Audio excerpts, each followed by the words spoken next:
Welcome back. You're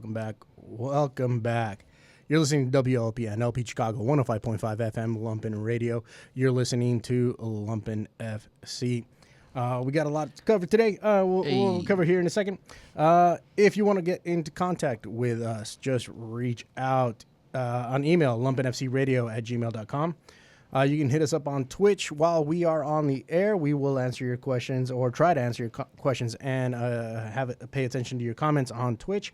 That is at Lumpen TV. Just go straight to Lumpen TV on Twitch.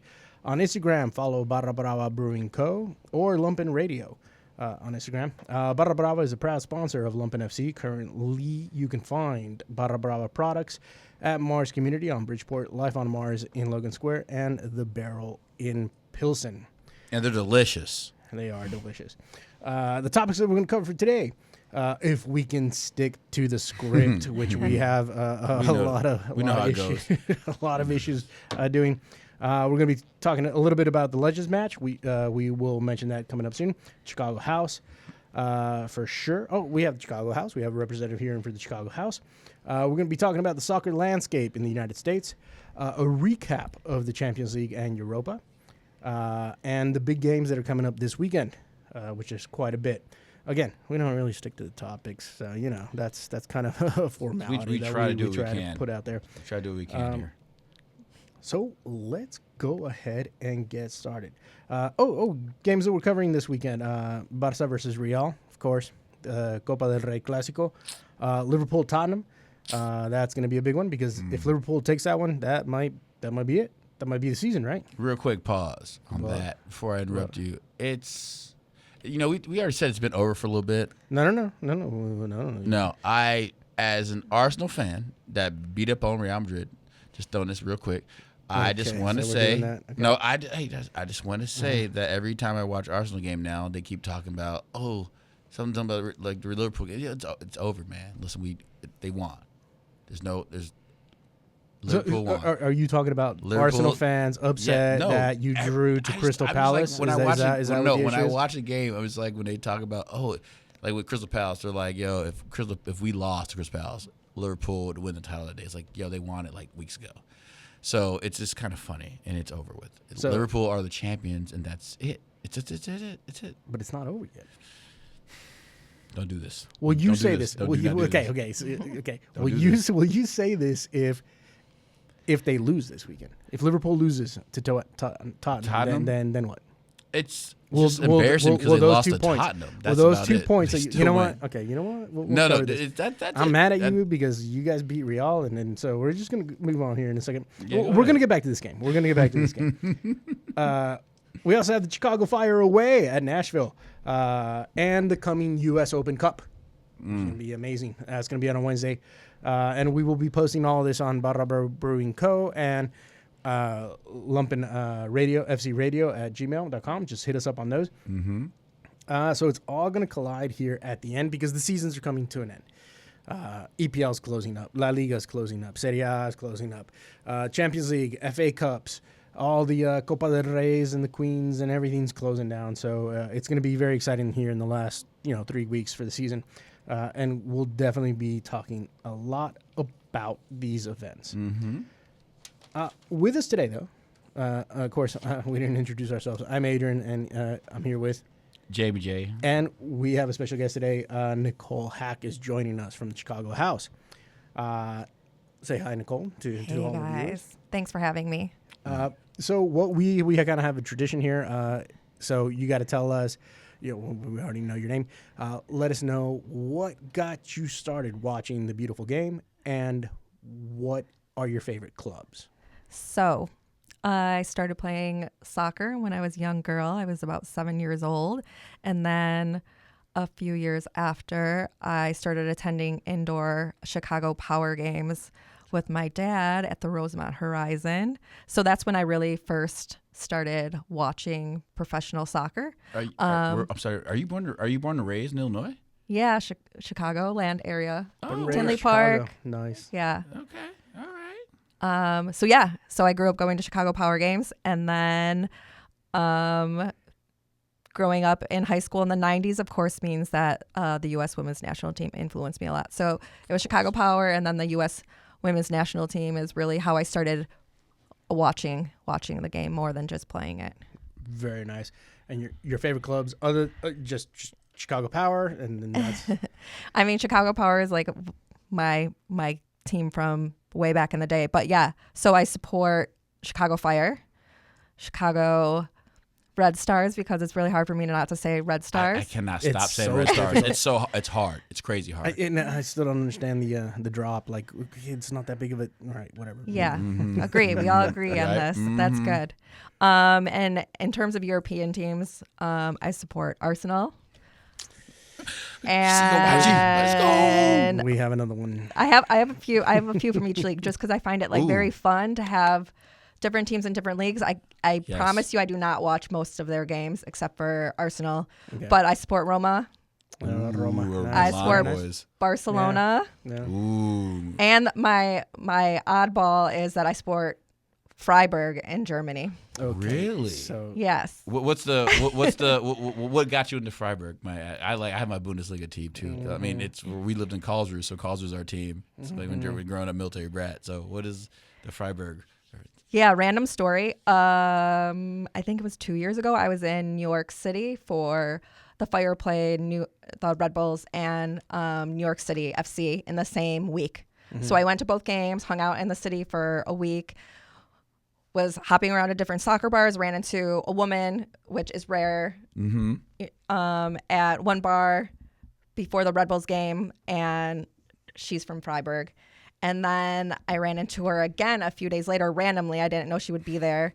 And I told her that I would support Freiburg because I didn't really have a Bundesliga team. Yeah, so that's my cool. random story. I think it's fun. Nice. Yeah. I mean, you just threw arrows at me into my heart across the table, but every opposing team. Who do you want me to support in Bundesliga? No, it's fine. No. You can support whoever you want. No, you did a great job, in my opinion. You can support whoever you want. There's no... It's all good. We love rivalries in this place. Now, we are part of the BPF, which is Bridgeport Pilsen Firm. You are also part of a supporters group. Do you want to tell us a little bit about that supporters group? So we don't refer to ourselves really as a supporters group, but more of a community of women and femmes that support the Chicago Fire. CF 97 Sirens. We started around 2013. We just like to ensure that women and femmes know that there's a space for them at the games too. And so they feel comfortable there. And we want them to be able to belong to other supporter groups. So we ourselves are not like a supporter group. Okay, fair enough. I understand that. That's kind of the whole thing about supporters groups. Like, how do you feel supporters? Like, we had this conversation with a previous group. How do you feel supporters groups should help out the community, or how do you feel a supporters group should do as a supporters group? Okay, so I'm going to rewind it a little bit. I'm also the vice president of the Independent Supporters Council, so we represent supporters in North America, U.S. and Canada, and MLS, NWSL, USL. Wow. All the other NPSL. I'm missing some leagues here, but everybody. Well, there's a lot of leagues, so it's all a lot. There is. The game is growing so fast. NISA, I'm assuming NISA maybe. Yeah, I don't know. Maybe I'm trying to think. We have a NISA there's group. There's so many leagues. And yeah, we're going to talk CPL definitely. Okay, I don't want to miss Canadian Premier League we have, and we'll have to get some groups from the new women's league in Canada. But to rewind to your question and correct me if I'm wrong. So I just think that like most groups should and usually contribute back to the community in some volunteer capacity, fundraising capacity. Agreed, and I think that's like a big part of our culture, if that's what you were asking me. Absolutely agreed. Yeah, absolutely. Just to focus on that. And you were saying something about taking a title to a game or a trophy, I believe. Part of the Independent Supporters Council is also the Supporters Shield Foundation. So for those not familiar, right, and the U.S. Canada, right, the winners of the league is not like the league winner. they're the supporter shield winner because we have to have playoffs, right? Because that's very American of us. Of course. If you everybody has to get a chance, if you should lose bottom is skewed. Even if you outperform everyone during the season now, we're going to make it this year. So good. Let's go. We're going for it. So being the vice president of ISC means that you're also on the Supporter Shield Foundation with a small board of representatives of different supporters. In Miami last year won the Supporter Shield. They won the league, essentially. But they didn't have any supporters group that belong as members to the Independent Supporters Council. So we couldn't just hand them over this shield.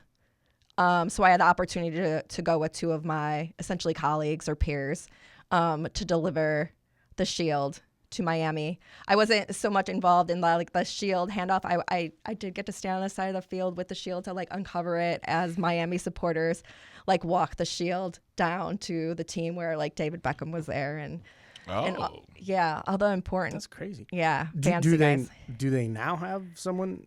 So now, I was there. I was able to get to know some of the groups, and they had applied to be members of our organization. So now 3 of their groups are members, and the Shield is in Miami with these groups, and they take turns bringing it to different events and things awesome. Like that. So that's super great. Cool. That's good. Did you have good? I thought you had a good. No. Actually, I have a question that actually go backwards for Nicole, because I'm very curious now that I know she's from Chicago. I was if I may ask, what was it like growing up playing soccer in Chicago? As I'm you know what I'm saying? I'm just very curious. I'm a military brat, so I was always traveling, and when I got to Iowa, I just was woof, you know what I'm saying? But I'm just curious of what do you think about I don't know, growing up in America with the women's soccer and then being in the city? I'm really intrigued. What was that like? Yeah, I think growing up I didn't know anything else, right? I grew up in suburbia in the southwest suburbs. I grew up playing just AYSO, Tinley Park Bobcats. Until then I played club soccer for Chicago Magic. Word. Yeah. Yeah. No, that's I grew up. When I grew up, that's a name that set fear in your eyes. Are you going to a tournament? You're going to you playing Chicago Magic? Oh man, you playing Chicago Magic? It was Chicago Magic, Scott Gallagher, Bush. You know what I'm saying? You had those teams, but it kind of thinks to me when I was at the Disney Showcase, when I was this was the Jersey years, and one of I remember being down there, and my brother was playing with Match Fit, and there's a team called a PDA. In New Jersey, and these are, I remember just vividly watching, at least walking down Disney Showcase fields in Orlando, and I'm just and I look over, and there's these U18 girls teams, and I remember the PDA team was there, and I just remember just turning around and just seeing a different beast, I was yo, these you could just tell, right? Yeah, you could just tell. Yeah. These they ain't playing. I was they were just doing a shooting drill and just ripping the upper 90 apart. And I was oh yeah, this is PDA. PDA is one of the best teams. That was for a women's team that was in nation, and it was in Jersey. And I was but that was I know things changed. In New Jersey, the culture was different. It was men's, women's, both. There was match fit PDAs. They were just developing beast. And then I went to the Midwest, and I was in Iowa. But it was when I went to Iowa, it was no one said anything about a team in Iowa, but it was Magic, Gallagher's, just the Bush, all that jazz. So I didn't know that. That's great. It's great for me to hear. Yeah, really good experience. And then, we're talking about my middle class family sacrificing that money to play, right? And that's still an issue today. Pay to play. Yeah. So it was, right, that's how I really learn the game and learn all my foot skill, and really grateful for that. And then I ended up playing at a community college, which was a lot of fun. A little less serious than, right? I was a walk-on at DePaul, and I decided not to play. And I'm really grateful I decided not to play because I did something that made me a little bit happier. And you were still playing all the time, right? But it wasn't as serious. So it just gave me the opportunity to be out there and make friends and continue to play the game with joy and not wake up at 6 a.m. for training and fly somewhere where I was going to sit on the bench for a game or whatever. Yeah, I actually say with my college experience in America, I had more fun playing and more competitive soccer actually playing in Chicago after I graduated, I had more joy. It was wild. And we actually, the team I even play for, it's like everyone on Vitamin O right now is like, most people say, yeah, we feel like we play better soccer and have a better time. Yeah. Because you're enjoying it. Yeah, exactly. You're enjoying. Even if you're not playing, like, you know what? At least we all like each other. Yeah. You know? This was your adult team. The team. Your team. How we met. Yep. Exactly. Okay. Yep. And I was still playing in college, and I was like coming out here, and I went to Vitamin. I was like, why does this team play better soccer than the team I play in college? And I like, you know what I'm saying? And I was like, and I like everyone here, you know, and like even. It's kind of like the beautiful thing about Chicago, which I love, is like you can come out here, and even now, like I'm 38, and even though I've still been on Thursdays in this league, and I'm playing against little 20-year-olds, I'm like, yeah, you know what? It's cool. When I was 23, and I was playing this league, and I remember just playing against this 36-year-old Portuguese semi-pro guy, and he was just nasty, and I'm like, I could have been playing with these guys. You know what I'm saying, brother? I waited 4 years like out of my life. Right. Okay. Since we're on this topic, let's continue with it. When I was growing up, and I'm a little bit older than you two, I'm assuming. Chicago was always, you know, if you were running into a team from Chicago, you know, you had to step up. If you're running into a team from New Jersey, absolutely. Terrifying. Any team from New York State, absolutely, you're going to step up. There was a few teams from North Carolina and Florida that you absolutely had to be like, okay, that's going to be tough. And then from the West Coast, of course, you're looking at California. There are a few teams in Texas, too. Texas has some teams. Now, in Texas, of course, you know, you're looking at Houston and some out of Dallas and San Antonio. And El Paso every now and then would create, you know, a star here and there. Growing up or playing in a city like Chicago, where the talent level was one of the highest at that time and still currently, I think things have changed because, you know, of the way development has changed here in the States. What was it that, because it was so competitive, and it would take money and it would take travel, what kept that driving you as you know, and not only you, and how did you convince your parents and your family to be like, hey, throw money at us, we're going to travel, you know, 400, 500 miles to play in this tournament? Might work out, might not. Like, what was that drive? I think actually my drive came from my parents, or at least my late father. Really wanted, I think, right, they saw me being successful in playing the game and wanted me to play in college, right? And so I don't know that I was pushing my parents to keep me in it, but my dad, I have like vivid memories of him more like pushing me to play. And I think that's when I went to DePaul and walked on. It was more of a pressure to play, and I didn't necessarily want to be there playing. So that's when, like a year later, I was like, I didn't play at DePaul at all. After 2 days of tryouts, I was like, I'm done. I roomed in the dorms with 2 girls on the team, so I got to like live that life sort of. But then like a year later, I was like, I'm moving home. I'm going to live in the suburbs again for a little while and go to community college and play. And really, it was like a good experience for me. And I would encourage that for anybody who's maybe in this like burnout situation or unsure of what they want to do. Yeah. Did you feel that soccer, and for me, like, I feel like after I graduated, I came and I was playing Vibe, I enjoyed the game. I felt there's a new life in myself personally. I was like, I can enjoy the game again. I was like, I actually enjoy playing, and it made me better. I could feel like it made me better because I was not stressed. I did not like where I was being at. I loved being there. So like that's kind of that's cool. That's excellent. That's awesome. And currently we have you as a representative of the Chicago House. Yes. Which in and of itself, I believe, focuses quite a bit on development in the game as well, right? Yeah. So I've just recently started working full time for Chicago House as a social media manager. So my dates on things may not be 100% accurate in terms of when they have started things, but yeah, they have youth programs, which we refer to as House South and House West for academy and like youth programming. So if anybody's listening and lives out there, like get in it. What are the age groups? I don't. I know we just released like a new like young program, and I don't know where that age starts. Like pretty young, like I'm gonna guess 4 to whatever 9, Right. and then after that is like more like the club academies and things like that. I remember coaching when I first started coaching in Iowa after graduate. It was like we called it mud puppies. I've never heard of that term. Yeah, we called it mud puppies. In the mud. I love that. Yeah, like I mean, it was.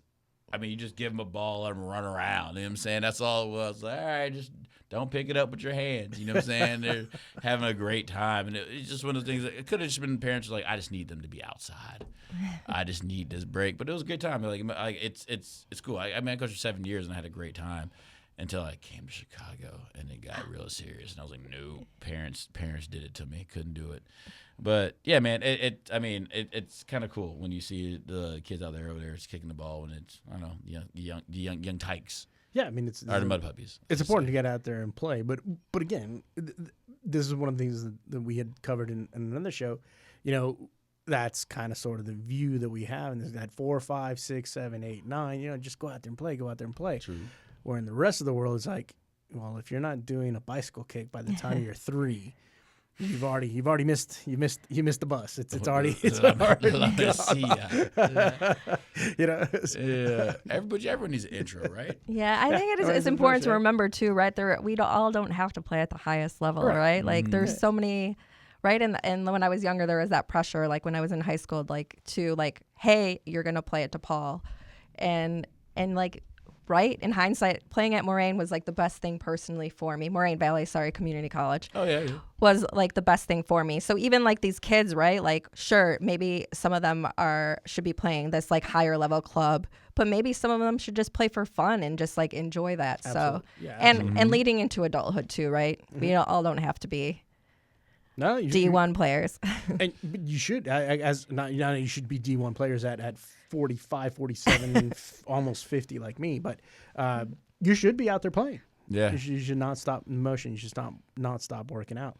I mean, and not to knock on any community college, even just schools like Grandview and Grayson College were, 2-year schools that were, get that third year, but they were disgusting at soccer. And it was, I loved it because both those schools, the whole squad was like, you had like 3 or 4 Americans, and then the rest was just, and the squads would just be. Yeah, I remember actually. So I remember, since my junior year, our buddy Sam from England was playing with Grandview, and Grandview and Grayson played, and this was like the D2 matchup we had to go to. So we went up there and grew up to Grandview and watched them, and bro, it's wild. Like there was literally 2 Americans on each team, and the game was amazing. It was probably one of the best games I've ever seen. Right, it's fantastic. It's fantastic that you bring that up because Chicago House specifically is part of the Midwest Premier League, correct? Correct. And now the way that's set up, it's several conferences, about 6 to 10 teams or clubs per conference, if I remember correctly. I mostly was a fan of the Chicago House when they were in NISA. And I know that they moved to MPL. The MPL. The MPL seems to be to me in my opinion. MW. Was that NWPL? MWPL. Never get to it seems to be more of that aspect of like a developmental program. They do have the other leagues. Is it a pro league, or can you describe the Midwest Premier League for me? So again, I'm new to this, so. And I am a supporter. I've been supporting since NISA as well, which, for those who don't know, it was a professional league, 3rd tier. They're still there. Yeah, yes. It's like 3rd tier, but it's like 9 teams. Like it's like it's kind of fallen off. So I think the Midwest Premier League is really cool, right? Because you're local, so you're not traveling super far. It's developmental. I don't know, unfortunately, how many teams are in each league. I know for the division houses. And there's 2 divisions, so there's Pro Rel. Yeah, it's the Heartland. They're in the Heartland, and it's Division 1, Division 2. Yeah. So that's really cool that there's like the Pro Rel, at least for our region, and it's considered amateur, or I say semi-pro. And same for the women too. Mm-hmm. Okay, and that was exactly what I was going to get to next. Yeah. How big is the women's program in Midwest Premier League? So they play in WPSL. which is the Women's Professional Soccer League. Yes, the oldest. I think so. League, oldest and biggest league. Yeah, I think so. In the United States or the world. I actually was looking this up before I came here. Yeah, and I'm not sure it's the biggest anymore now that USL whatever it is, the USL Super 2 or USL W. D2, yeah. The development league has like 400 teams or something. But in terms of women. Huge. Right? Women, yeah, women. I don't know yet. So I think the WPSL might be the largest for women, largest and longest, like standing, oldest. So anyway, it will be Chicago House's second year in the league. So really just still developing and growing. I actually saw that. I saw that in an email recently. I was like, okay, so this is their second year doing the women's program. I mean, which is great. But what is y'all they play like FC United, right? Or do they play like FC United? Or there's like a Lakeview. From what I saw, from what I was reading, because I had to catch up on Midwest Premier League. It's a lot of Chicago teams. There's like 3 or 4 Chicago teams that are in our conference, in the Chicago House Conference. Milwaukee, Chicagoland area. Green Bay, I think, is in there Green also. Bay. And I want to don't quote me on this. I think there was one team from Indiana. I'm not sure. That could be correct. I actually did just upload the men's first team schedule to Chicago House's shared calendar yesterday. So I'm like, it's coming back to me. Are those? I know they're. I mean, so we played in this tournament at the Fire Pitch, and then like it was like the winner wins $10,000. Oh yeah. And like we were kind of like Vibe Minot just went into it, and we're just kind of like joking. We had a few people on the team that tried out for. That was actually on FC United and then there was this other team, man. I forgot what it is, but whatever. There's a lot. You said Lakeview. There's like Lakeview. Black Cats, AFC Roscoe. Yeah, and the thing is, and the funny thing is, like we made it to the semifinals, and we played like there was a team called like Chicago City, and they like Chicago City something, and they played this team called like Iguanas, and we were like. I was drinking a beer after we qualified for the semis because we were like, "Yo, we didn't. These other teams practice," and we were kind of joking because we got into it FC United because when their players, we ended up tying them and beat them in PKs, and it was a joke. We're like, hey, I'm 38. We're like, I'm just here. I'm the old guy. It's like I'm the big body forward. We're like, we don't practice at all. We all just kind of do our thing, and we made it all the way to semifinals, and. You could see this other team got mad, and I was like, we started getting at him. I was like, how about I go practice more? Like, I just like hit my vape pen and had a Malort shot. Get into a trash it was funny. Perfect. But then we played. Then we got it was because we were like, oh, what's the point of this? Like, what are y'all really? Because y'all go practice, and we were guys just playing, and here we all beating y'all. But then we played this team. This Chicago City. Chicago City's a club in Chicago. Oh my goodness. They have a youth club too, but like adult team, and they have a USL 2 team. Bro, they do have a USL 2 team. Yeah. I also saw that the Stars were both in the Midwest Premier League and also in NISA still. So that's kind of what I wanted to ask you about because I'm not so sure if that's how is that allowed? Like, you can be. I'm assuming it's because one is professional and one is development, or considered like true professional. I'm also thinking, is this Iguana's team like in that league too? Because they were disgusting. We have so many questions. I don't know this team that you speak of. Are they in like they were located, Plaza League or? They were. I guess they were located in Brighton Park. Man, okay. And they were. Let's Google it. Somebody. Yeah, we're about to go to break, so we're gonna figure this out for sure. We're definitely gonna figure it out here in a couple of minutes. But that is another question though. So you do have groups and clubs that are set up as either professional tier or amateur league tier. And one of the questions is that I had was, where's the funding coming for some of these clubs? Because a lot of them would be funding that you would have like, hey, it's a startup, it's local, it's the community putting money into it. And then some of these groups or clubs have money that's coming in from either an owner or a group of owners or a I don't know what name to give them. Is it angel investors, investing or whatever it's called, that are allowed then to do other things like what I saw where the Stars were they were absolutely on the roster in NISA, and I was like, okay, is this webpage outdated or what's going on? And then for sure in Midwest Premier League also, and I was like, okay, so what's going on here? Yeah, well, first of all, whoever's listening and wants to provide money to these teams, do it. Do it, yeah, right? Mm-hmm. And pay for it. I might have a little bias towards Chicago House, but there needs to be more people putting money towards these leagues and teams. Absolutely. I agree with you completely. We're going to continue with this topic when we come back. We do have to go for a short break. You're listening to WLPN LP Chicago, 105.5 FM, Lumpen Radio. You are listening to Lumpen FC, and we will be right back.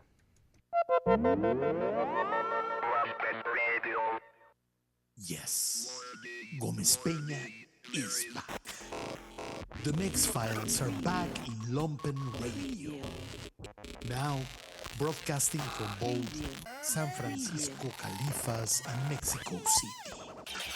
Acompáñenos.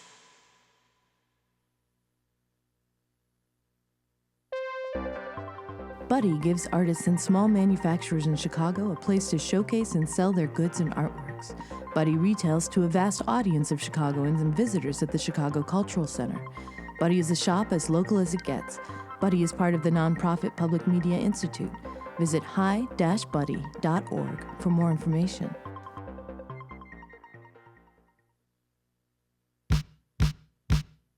Second promo.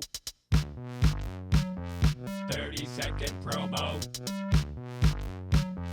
30-second promo. You've never heard anything like this before. It's postmodern jockeying with Bobby Kahn and DJ LeDuce. Only on WLPN 105.5 FM. 30-second promo.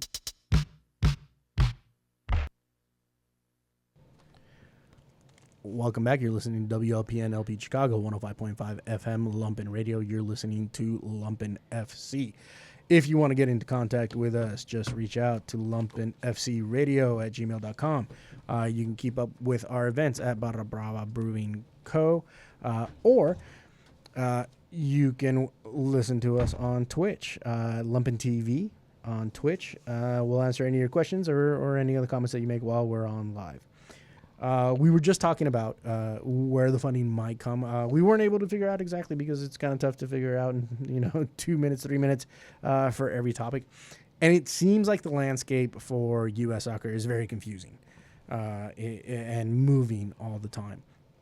For example, we just had USL say that they're going to go with promotion relegation, which was a surprise. I didn't see that one coming because I kept up with USL a little bit, and the landscape's just always moving on us. How do you feel the Midwest Premier League is approaching the women's game? So, again, to rewind, the women play in the WPSL. WPSL, correct. Yeah. So, WPSL has been around for a really long time. Mm-hmm. So, they've clearly been a successful league. And so, usually, at least from my perspective and knowledge, women's teams either play in the WPSL or UWS. So yeah, I know good things about WPSL, and they also just announced in the last week or two that they'll have a pro women's league. I don't know if it's starting next year or in 2 years from now, or how far out it will be, and that will be Division 2. So it will be NWSL and USL Super League is like the top tier professional Division 1, and then WPSL will be Division 2. And then there's kind of there's still this empty space for like a Division 3. Okay. And then under that right now, then there's like the amateur leagues, which is WPSL and UWS. Yeah. So what I'm seeing here is founded in 1998. Yeah. It is big. 10-year mark, 2000. Okay. And then they had the elite program. So yeah, they've been growing very quickly. And they are saying here that it's 2026 for Division 2 professional. Cool. WPSL Pro launches in 2026. Current ranking right now, Sioux Falls. Sioux Falls? Sioux Falls. That's what it says here. Sioux Falls, Clarkstown, FC Dayton, Colorado Pride, and then Salvo. How many teams? From what I've seen on the bracket... a lot. There's a lot of teams and a lot of 25 from what I'm seeing here. with Reading United. Okay. I mean, 25 teams or like 25 divisions or regions. It says 25 teams right now here, regular season ranking. Oh, the rankings, maybe. Yeah, so that's just the ranking as I can see so far on their website. Cool. The Division 2 schedule, wow, that's a lot. They're really throwing a lot of matches out there. That's good. Currently, it is the NWSL, the National Women's Soccer League, that has a TV deal with ESPN, I believe, and CBS. Amazon, right? Because Amazon showed the Chicago Stars game, the first game. Do you know if by any chance if the women's professional soccer league is looking at possibly doing a big TV deal or so with their like new pro league? Yeah. I don't know actually because it was just announced, so I'm sure. I don't know if they'll do like probably streaming, I guess, but I don't know enough about. That's actually a good question because I don't. No, go ahead. With the new Northern Super League, is that correct name for the new women's league in Canada? Mm-hmm. They have like different. I think one of the last games, Toronto versus Montreal, was on ESPN Plus, so I wasn't able to watch that. There's a game tonight actually, and I didn't look at what TV channel or streaming service that might be on. Mm-hmm. I can find out. I'll tell you that. Yeah, so I don't know, but yeah, obviously more eyes on the game, the better. Absolutely. We will actually have you back, and then we're going to look more into how this is set up because it seems like I'll study. It actually seems like it's a lot bigger than NWSL, and we're going to talk about NWSL and the growth of NWSL and women's soccer here in the United States a little bit more right now. But it looks like in total, so when you're looking at regular season rankings for Central Power rankings, East Power rankings, South Power rankings, and West Power rankings, we're looking at almost 40 teams in this ranking system. So that's... I know that whenever a WPSL player goes pro to NWSL or European League or wherever it might be, they really emphasize that they came from WPSL just to like show that that's fantastic. The importance of this amateur league and its growth to the game for women. And are you seeing more emphasis because we do it differently here in this country, right? there isn't a La Masia, there isn't a Chelsea, development club. Right. I see where you're going to this because I was going to ask the same thing. Like, if it's this many clubs that are actually growing, developing teams, and this is a lot. Wow, there's a lot of clubs. What have you seen might be like that push towards maybe not everyone becoming professional, right? Because not everybody, the likelihood of you becoming professional is let's be realistic. The numbers are small, right? Even with as many clubs as there are worldwide, it's just not going to happen. But have you seen or have you felt like a focus like, okay, well, you may not become professional, but hey, there's scholarships that are out there for community, for college, for universities, for not local, or maybe you want to play in a lower tier in, say Italy. Like, oh no, I don't want to play in Italy. That would be horrible. So I actually had this conversation or like talking about it more with Chicago House. We have a committee, the women's team committee. So it's, I don't know, we'll say around 10 or 12 of us advocating for the women's team and the women's game. And Peter Wilt is on these calls too. And we're just talking about, how do we get women more playing opportunities? Right? Because right now the WPSL team is very like college based. It's like the summer college league almost. Right. Which is still great because we didn't have that when we were. Yeah, there was not opportunities 20 years ago for us to play. It was like college and then what's co-ed soccer? And then it was like that. Right. Or you may have you may have a chance your club is in like the U19-21 or State Cup if you have that chance, Yeah, so just talking about opportunities for like is there room for like a fall league now? For maybe not just college players, right? Because college players are going to be playing in their season. Yeah. So like the men's house team is playing like year round, right? Because they're not all college players. I think that's not the but I think with these new, especially in college, and with these new implications with with NIL deals, and now they're like it seems like they're gonna start putting it more on the college to be playing these athletes. I don't see why you would not want to pay for another league that could actually maybe give you more exposure and put money in your pocket, because these colleges aren't going to be able to do anything for you here soon, because all the money is going to go to football and basketball. Well, not only that, like the college programs aren't really centered for development. It's just kind of like I sadly think this is going to turn to like intramurals. And, like, I don't see the point of playing college soccer anymore at any level unless you're D1. But, like, why go D2, D3 when we have all these other leagues opening up where you can potentially go? Because the NIL money's not going to go to soccer anymore, especially when they start signing these deals. It's going to go to the sports that are drawing money, which is just football. And basketball. Yeah, for sure. And this is, like, a really interesting, maybe off the topic, on the topic story.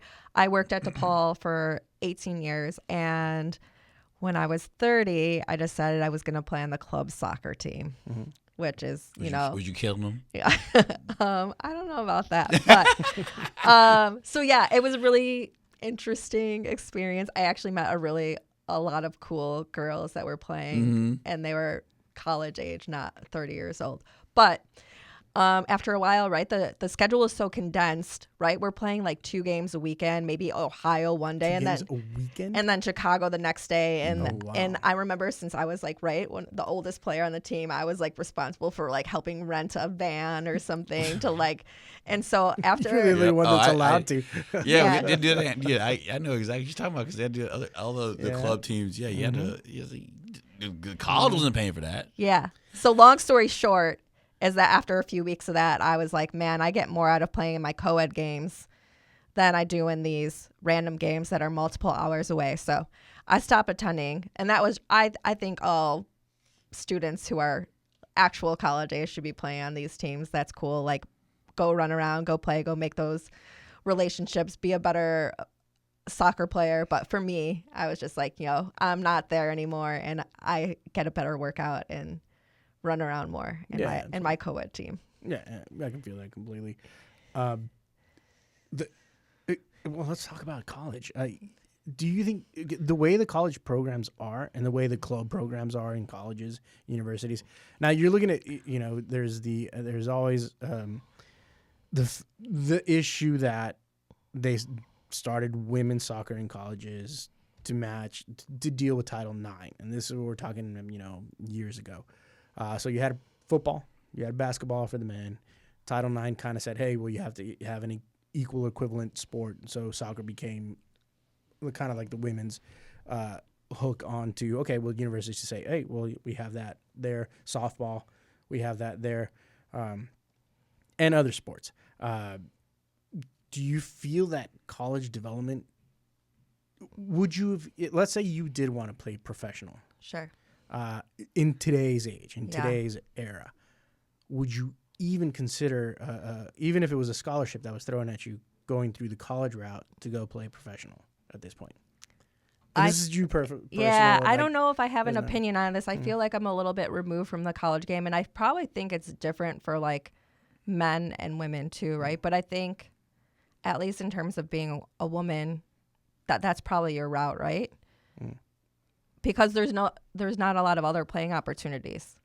So I think for women to remain active, they would have to play college or in these WPSL or UWS leagues to like that are right.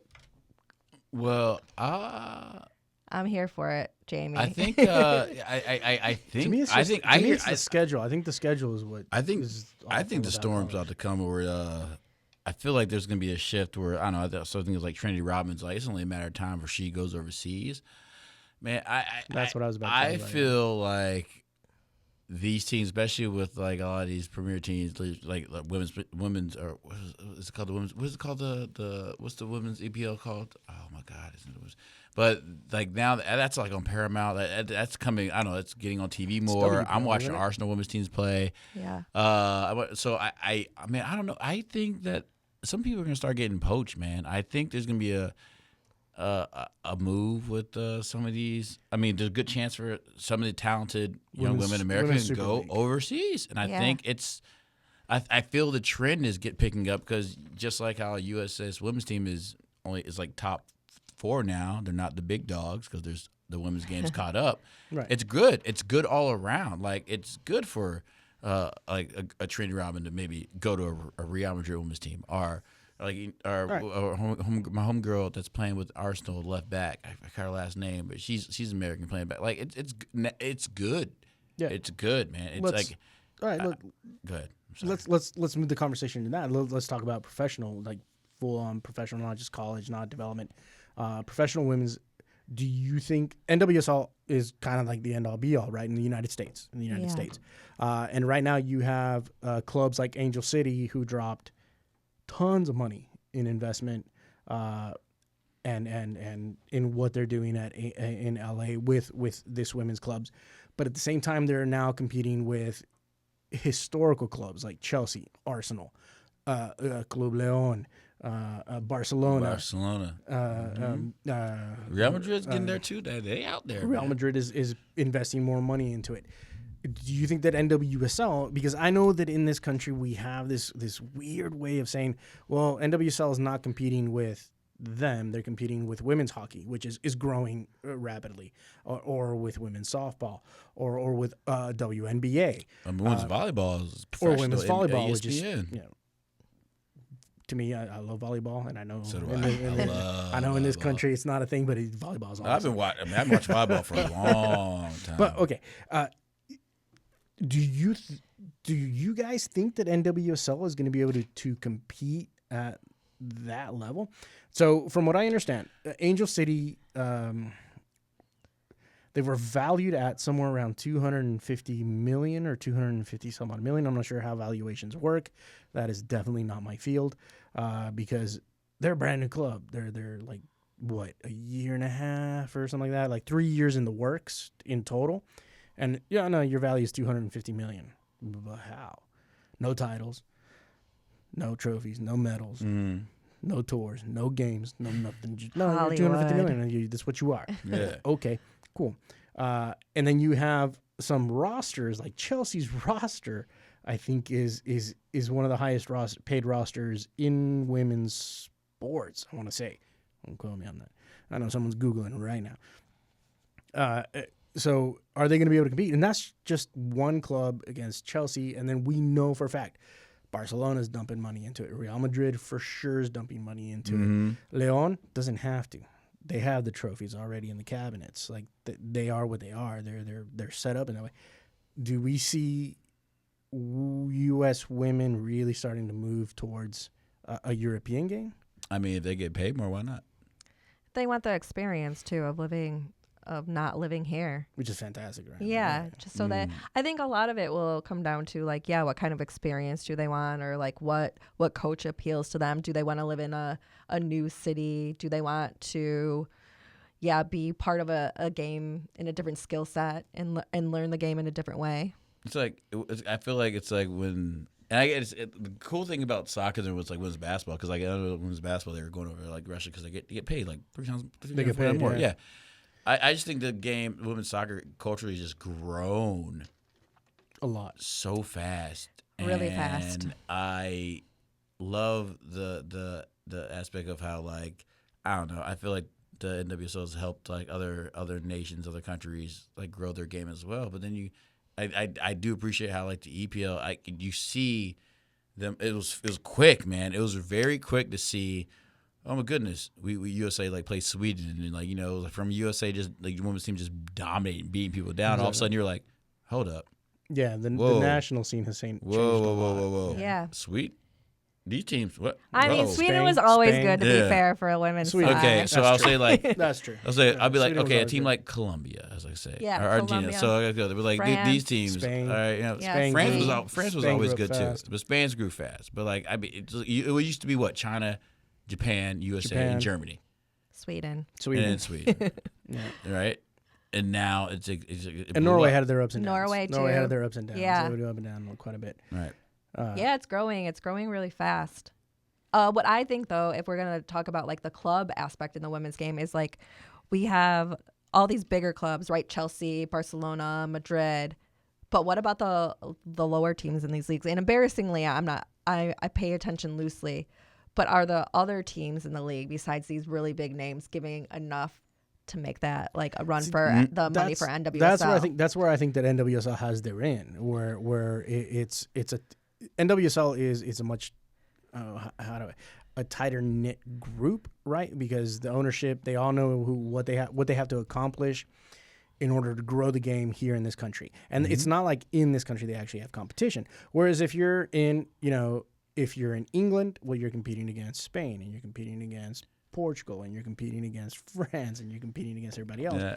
And everyone develops their players differently depending on, I mean, like in Spain, there's government development. They put money into development of players. They put money into development of sports, where we don't do that as much here. Yeah. So I think that's where NWSL has their in, but I think they have to take advantage of that now. Yeah.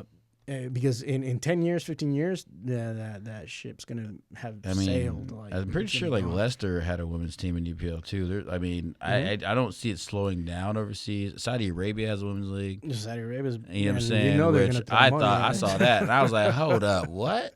I was like, I missed that. I was like, how? Okay, all right. I'm glad to see it. You know what I'm saying? But I do like saying you got teams in the EPL like Leicester, they get relegated, but they got a women's team in top league. I mean, I don't see it slowing down, which is good. In my opinion, which is good. I like the competition. I love the fact that every other country is getting better. And the women's team is still competing very highly, and they're still the best team. It was a very quick catch up from the rest of the world. Yeah. So okay. And the example that I use is men don't get it. Again, my age, right? So I've always watched European men's basketball whenever I could catch it, right? But it still took a long time for European players and South American players to catch up to like that NBA standard. So we're looking at me already in college, I guess, when we started getting Australian players and Argentinian basketball players to move into the NBA and can play and start on NBA teams. Whereas now we're getting players from all over the world. Yeah. They're just tearing Real Madrid apart for players, which is just driving me insane.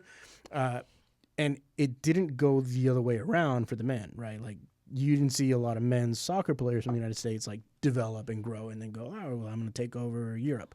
You had a couple. You had a few that had showings, but not the like it was the women. But the women, yeah, absolutely. The women absolutely were already, top phenomenal U.S. women players. Now we have this thing where, like I said, Spain's catching up very quickly. They caught up. They've caught up. Yeah, that's the question I was heading towards. Do you think management is also in that same aspect where women's management or women's managers, and not just the managers, but the entire foundation, which is administration, which is that also needs to focus on growing as well? Yeah, I don't know if I've thought about that before. So if you're talking about management in the women's game or specifically women managers? Both. Let's go with both. Yeah, because I haven't, how many courses have I've been to 3 management courses, and I see I've seen one. So are you answering the question for us? No, now I'm thinking about it, I'm like, oh no, that's not good.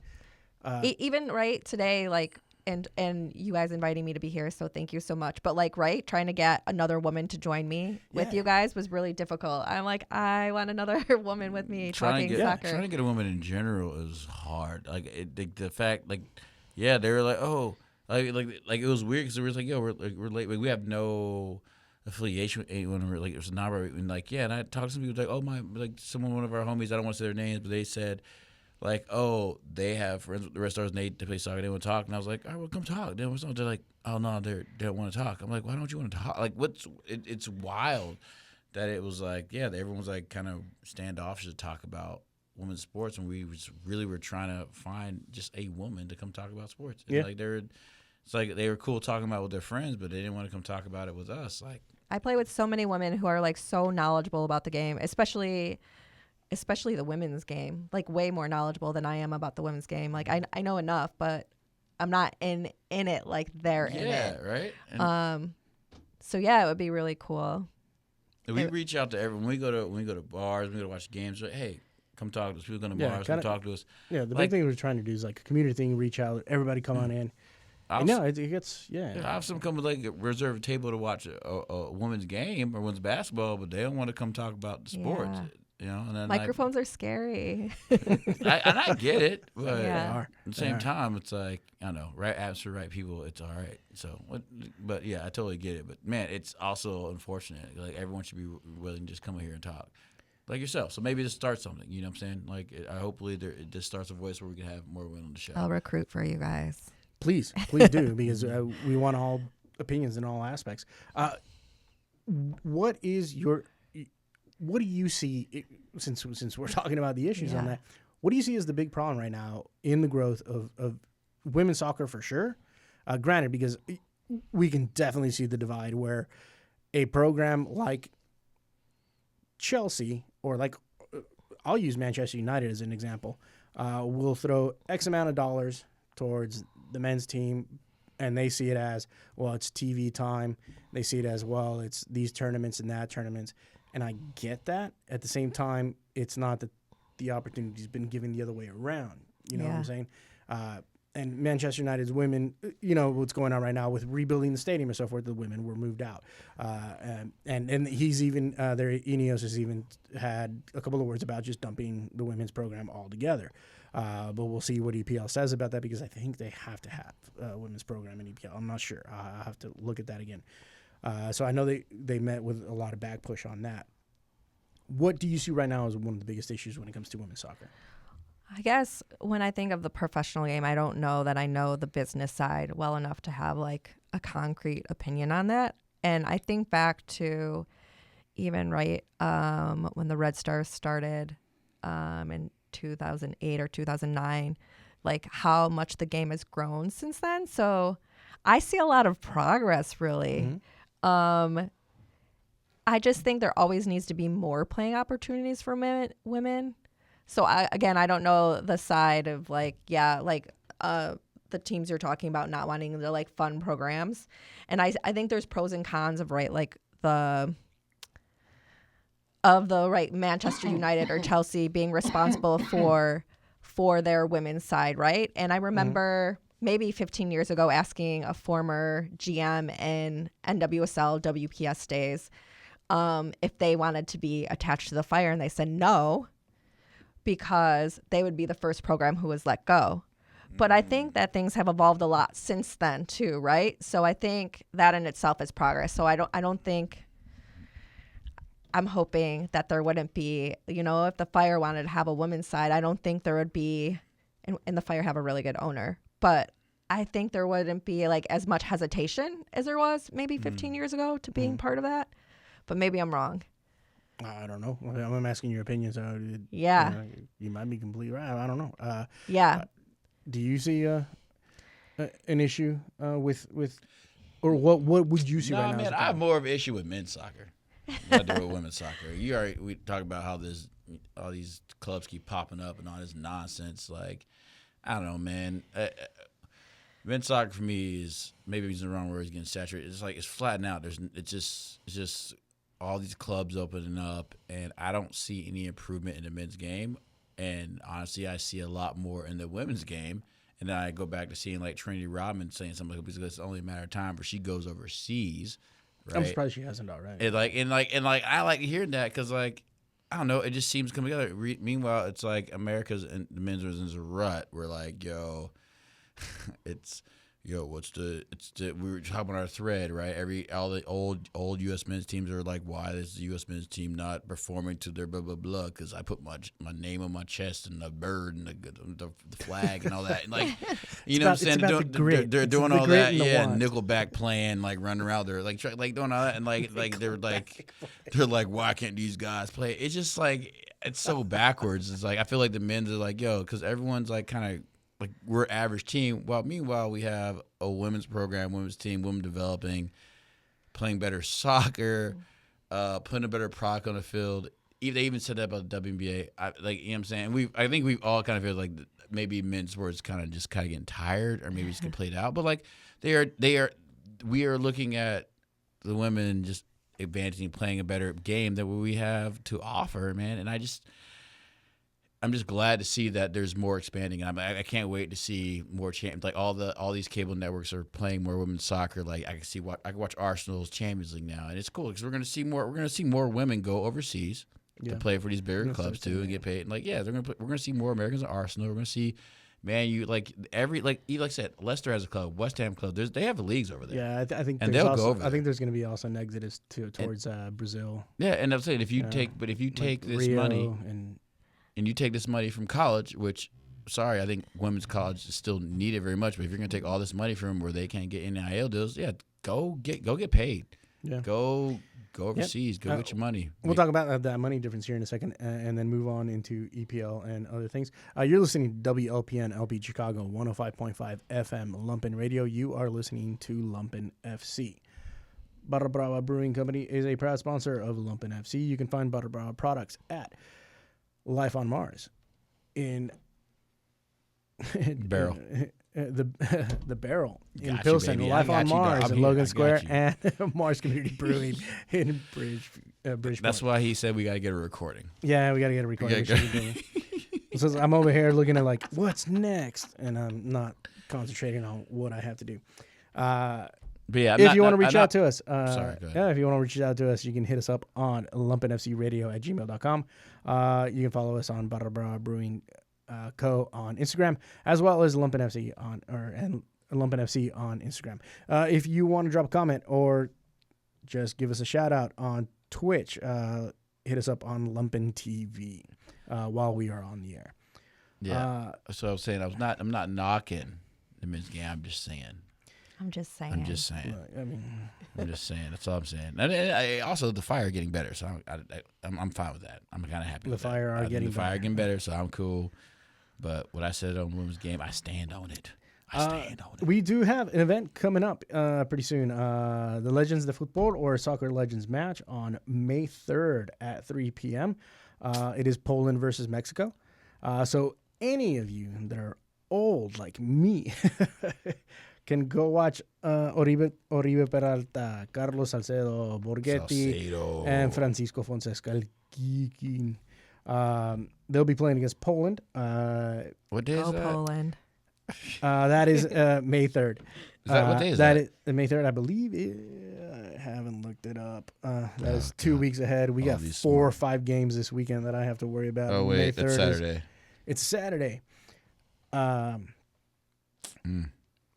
be a good time. I know the tailgate's going to be popping. Oh, and we also have Pavel Pardo is returning to Chicago. What a guy. Yeah, he's gonna be the manager for the Mexican team on that one. He did play for the Chicago Fire. So it's gonna be a fun watch. Keep an eye out for Barra Brava Brewing Co. on Instagram, and we'll be posting some stuff on there. It's gonna be a slow game. Yeah. Well, they're like all in their mid to late 40s. It's gonna be like me out there, me and you out there, buddy. Is Cuauhtemoc coming back? I did not see Cuauhtemoc on the list, which would have been fantastic, but I didn't see that on the list. That would have been great if Cuauhtemoc for sure was on the list. Now, I don't know if the list was actually finalized when they gave it to us, so hopefully, I don't know. We'll see. He has to come back. Oh, it'd be fantastic. For sure, I'm going to go out there and get some signatures if I can. That'd be. I'm pretty. Listen, they ain't gonna be able to run away from you, but you'll be able to track them down. These are the guys that I literally grew up watching. Yeah, I don't think they're going to be. I also want you to. Sorry, I totally just. You're not that much older than me, so I grew up watching these same players. Did you? Too. Oh, excellent. Yeah. All right. Just I'm FYI. not asking your age. So Sorry, Jamie, interrupted That's you. all right. No, you're good. I mean, how old are we in here? Are we? I'm definitely old. I know you're older than 10 years me. older than you. No, easily. you're not. Yes, I am. I'm 38. Yeah. Old. You're 48? Yeah, dude. What? And I'm 50, in dude. between you guys. Ooh, you're looking good. I know. I look very close to 60. Bro. It's great. Oh, you're stupid. Stop playing. 16. You're right. Yeah. I just act like I'm 16. That's the problem. Oh, my Perfect. God. No, okay. I did not know that. Well, what's up, man? I'm a young buck in here. Keep me under control. Yeah, you're definitely younger. Since we've been talking about EPL and the women's growth game, do you want to move on? Do you have any more questions? Is there anything that you would like to say before we move on to the demise that was Real Madrid versus Arsenal? Oh, go Gunners. C-O-I-G, C-O-I-G. Yeah. Actually, I think I had one more question, but I forgot. Maybe I didn't. Well, do you have like any kind of input on the on the stars? Oh, the stars, yeah. On the stars. Stars. Yeah, I guess if I'm going to be real, I have been a little bit removed from the women's game, but I started out, helped start Chicago Local 134 in the WPS days. Mm-hmm. And going to Bridgeview when you don't have a car for both Fire and Red Stars games or Stars games is really difficult. So I keep track as much as I can by streaming, and I go to a couple games a year. So I hope that the Stars can bounce back from the start to their season. Yeah, it's been a rough start. Yeah. Oh wait. Also, I guess before we move on, I remember you said you had a kind of a relationship with Miss Hayes or Miss Emma Hayes. Is this correct? Really? Random story. I told Jamie on the way here in case it was useful. Now it's useful. It's useful now. Emma Hayes, a lot lot of people don't know this, absolutely. was the first Red Stars head coach. Oh, yeah. And she coached, Megan Rapinoe, Christiani, Rapinoe was it? Carly Absolutely. Lloyd. Wait. Yeah. Carly Lloyd played for the Red Stars? Yeah. Yeah. Yeah, Carly Lloyd played for the I Stars. did not know that.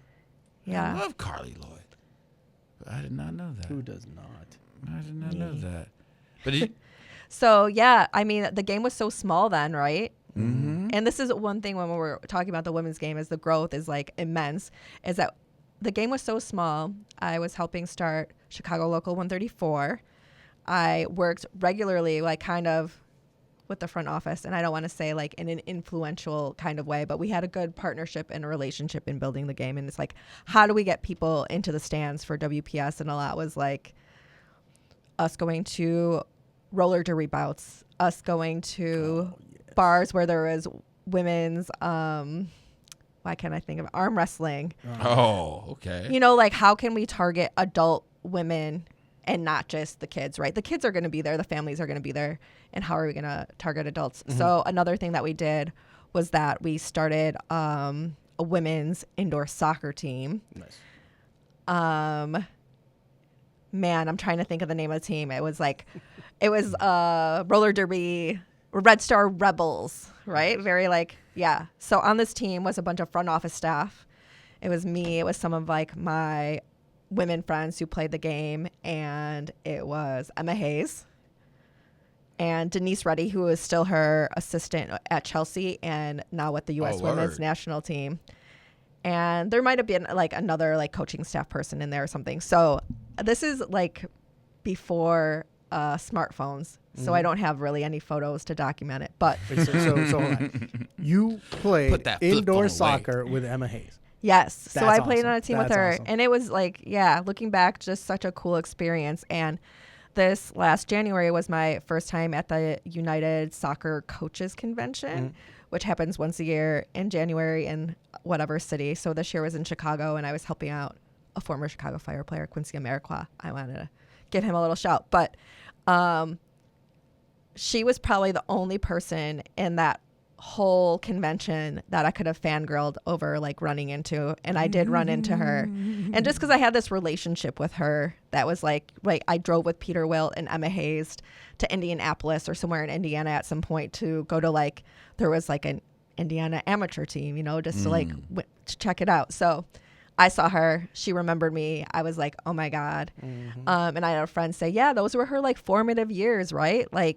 So that was a cool experience. And that in itself just shows how much the game has grown, because that's not happening right now. We're not having the Gotham coach playing on a soccer team with the front office staff and supporters to help grow the name of the game. It's true. And this was less than 20 years ago.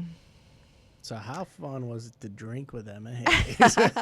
I wish I had a better memory. But her assistant, Denise, who I did run into at this coaches convention too, I was like, hey, I know we haven't stayed in touch, but I am really proud of you guys for where you've come from when I first met you.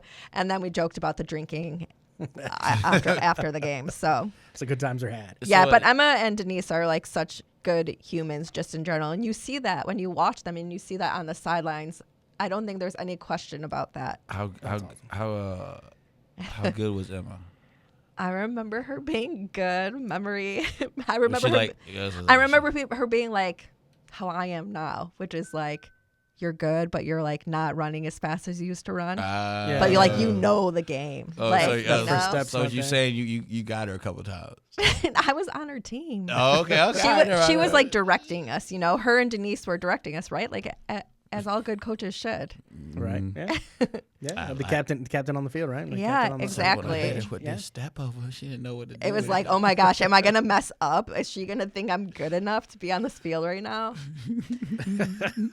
That was like 28, 29-year-old Nicole, but that's awesome. Yeah, fun. That's a great story. That is awesome. Yeah, that's fantastic. I don't think I've ever played with any of like the famous managers that I've owned or would like to play with. Who would you want to play with? I would like to just go 2-footed into Mourinho. Let's do that. But he would probably. I mean, I've seen his skill set. Yeah, he'd probably destroy me. There's no. Yeah, you'd be sliding. He'd be jumping over you. Yeah, exactly. So that probably would never happen. I would take out RVP. If it came RVP? Yeah, I don't like him. So we played. If I had a chance, tell us about it. It's not even playing. It's not even playing. Just like this tackle is gonna be in career. It's over with. When I'm done with this, it's over with, bro. Are we having soccer therapy right now? That's what I feel like is happening. He's going through it right now. Yeah. Although the Gunners know it, oh Man United gloating, boy. Oh man. Don't. It's all right. Anyway, don't hold on to things like that, man. To the victorious Gunners. We will be moving on now to EPL. Well, no, not EPL. Sorry, we're going to move on to the Gunners because the Gunners want to talk about the Gunners because they beat Real Madrid. We did. They did, and it was a sounding beating. And it was not fun to be a Real Madrid fan at a Gunners bar. Basically, is what it was. I mean, you had your supporters there. You guys watched together? All three of us. Yeah, it was a few of us watching together. I had to first. I had to go work at Mars, and he stayed for you stayed for the whole game, right? I stayed for the whole game. Yeah. Yeah, we stayed for the whole game, and then Alejandro. This is the second game. Yeah, this is the second game. And you're a Madrid supporter? And I'm a Madrid supporter. Oh, my goodness. So going into the game, I kind of already knew like what was going to happen. I didn't think it was going to be that bad. Sorry, not sorry. No, don't worry. I got it. Man, he was just like Eduardo, Foley's boy, talking about it's Madrid. It's always a chance. And I was like, oh, yeah, there's always a chance, but not really. No, there's always a chance. There's always a chance, but not really. There's always a chance. So how do you feel? But since that is over, and Real Madrid has Barca now, and you guys drew with Crystal Palace, how do you feel about your next matchup? How do both of you feel, since you're both Gunners, against your next matchup against PSG, right? Do you want me? And I not EPL, because EPL, I mean, depending on what happens this weekend with Liverpool, oh my goodness, EPL might be over. Why are we doing this? Why are we doing this? Why are we doing? Why are we talking about if Liverpool and Tottenham? I mean, Liverpool still has to win it, right? They still have to. They have to tie. Good sir. They have to do what they have to do. If they don't do it, then it's not over, right? Anyway, yeah, that's how math works. Yeah, well, numbers. I mean, if that were to happen, if somehow the Arsenal come back and win the EPL, I don't think Sebastian would ever come back on the show. I'm sure he would. That's the. Oh, I don't know. He probably he would definitely. You'd be hitting that button the whole time. Probably. But for me, I said before the show that we're a better team than them, and Real Madrid. Oh, okay. I said that. Just said that a couple shows ago, and here I am, and I'm right. We're a better team, and we won. But it comes to me saying about the EPL playing way more games than y'all, playing more competitive games than y'all, because our league is not competitive. Okay, that's... Wait. No, I'm still. The French league, PSG already won their league. We beat the brakes off them when they came. PSG won their league before it started. Yeah, and when they played, and they already played Arsenal in the Champions League. We beat them 2-0, and it was pretty much we just beat them down. I think that we could... Barcelona has always a chance because, I don't know, man, they be cheating. But Arsenal is literally the best team in the Champions League right now. Learn to cheat. Because it's like it just. I don't see how anyone could say that we're not the best team right now than anyone in the Champions League right now. We already destroyed Real Madrid. We like I said, we play more like these other leagues that are like these champions are. You think you're better than Barca? Yeah, I do. Spoken like a fan. Yeah, I do. You think Arsenal's gonna defeat PSG again? Yeah. Okay. No, I'm learning right now. Do you not think Gooners are gonna take on PSG? I don't watch enough European soccer to.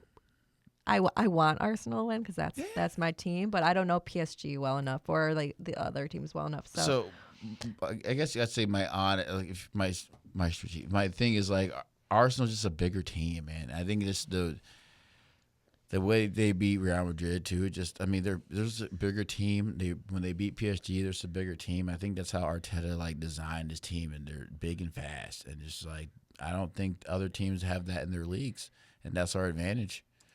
Like, and it just shows. I really appreciated an interview with Saka after the game when they were talking about the penalty that he missed. Oh, my goodness. And he was just like, yeah.